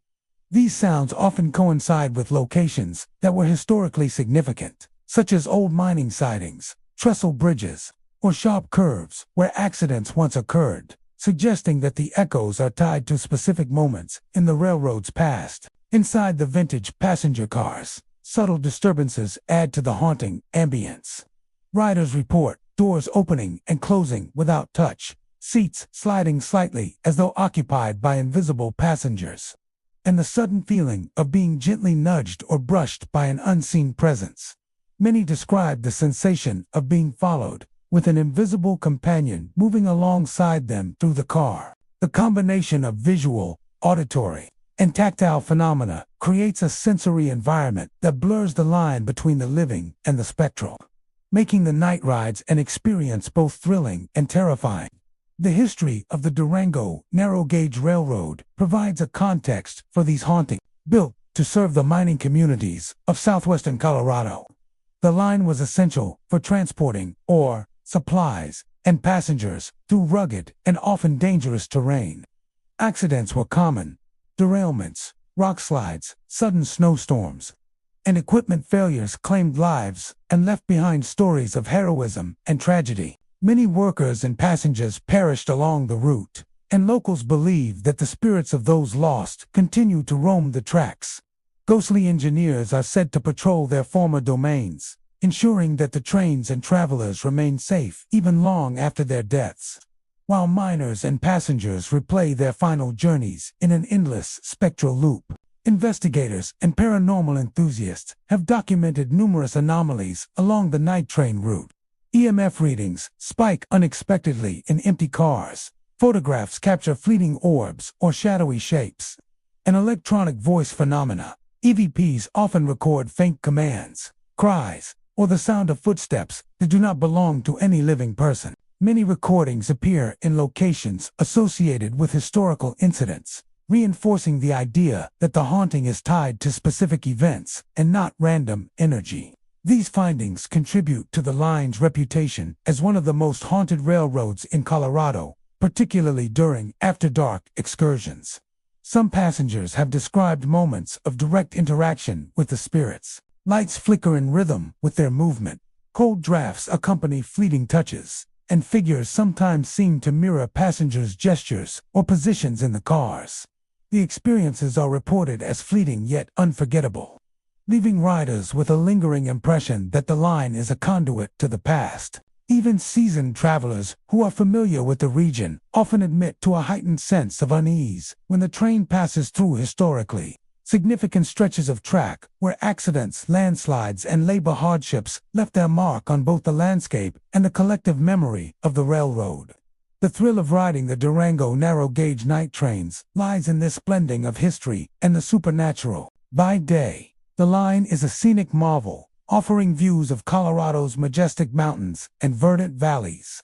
By night, it becomes a corridor through time, where travelers glimpse the lives, struggles, and lingering spirits of those who built and relied upon the railroad. The experience is simultaneously breathtaking and haunting, a vivid reminder that every whistle, clatter, and shadow may carry echoes of a life once lived along these narrow tracks. The Durango narrow-gauge night trains endure as a unique testament to Colorado's railroad heritage. they offer more than scenic beauty.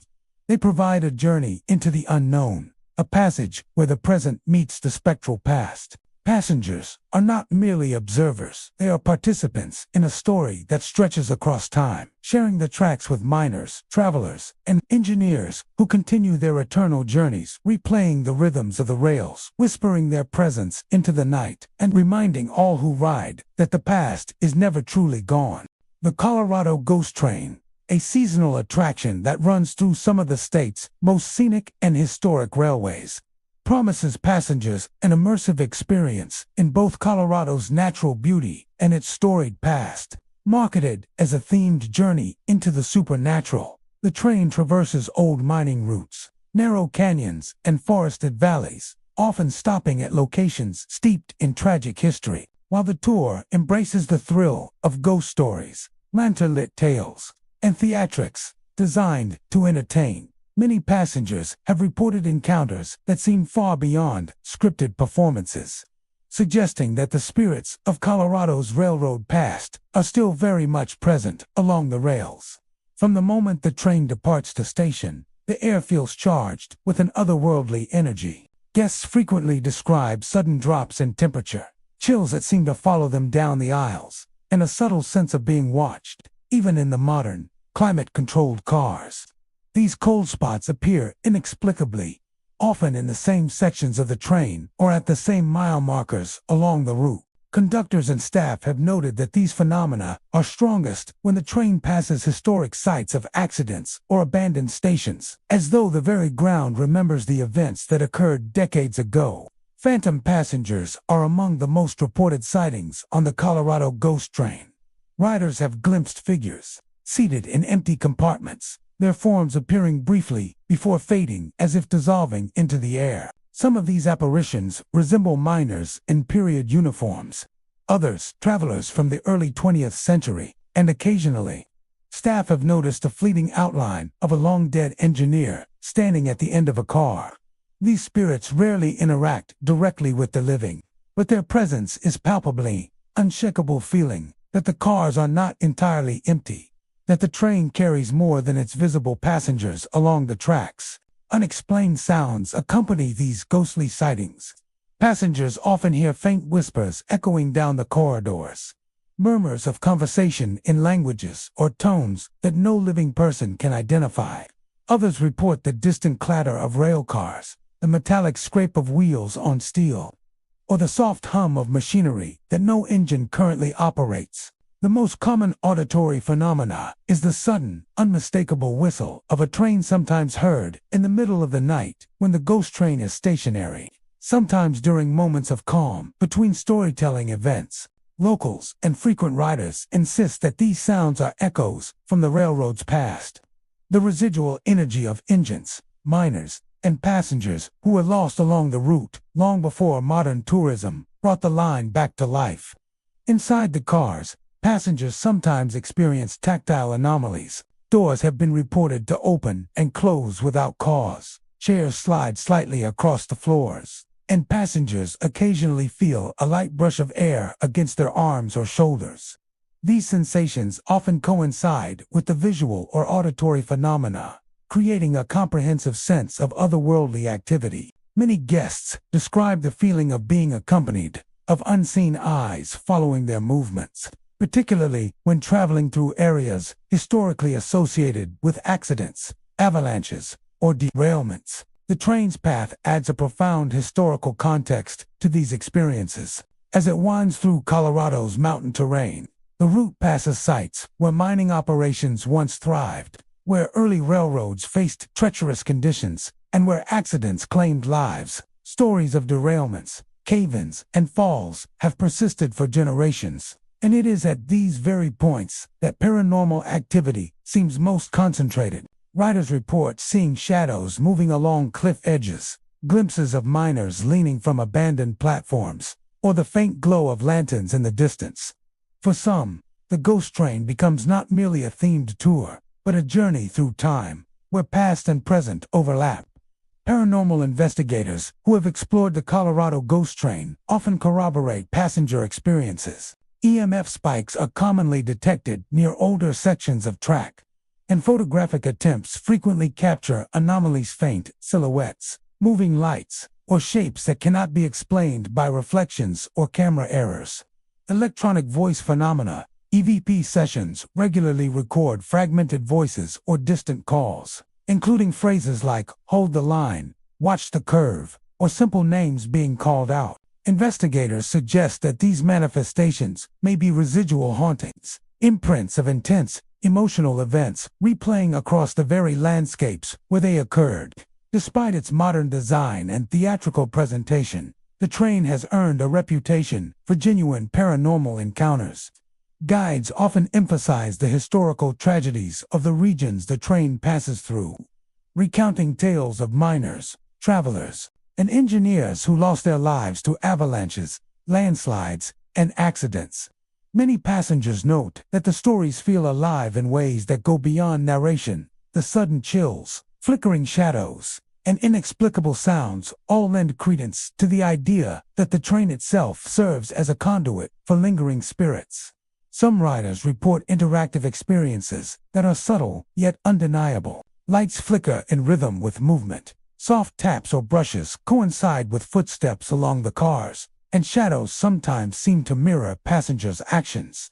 Others describe a sense of guidance, a feeling of being led safely along treacherous curves or inclines, as if the spirits are watching and protecting those who traverse the tracks today. These interactions suggest that the ghosts of Colorado's railroad past are not necessarily malevolent. Rather, they exist in a state of perpetual presence, bound to the routes they once traveled and attuned to the living who now share their paths.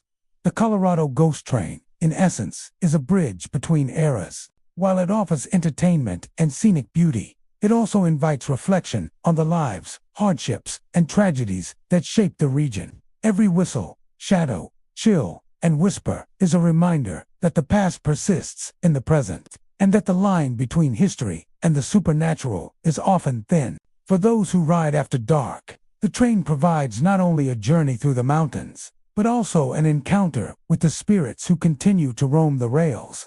Their echoes joining the modern journey in a haunting testament to Colorado's railroad legacy.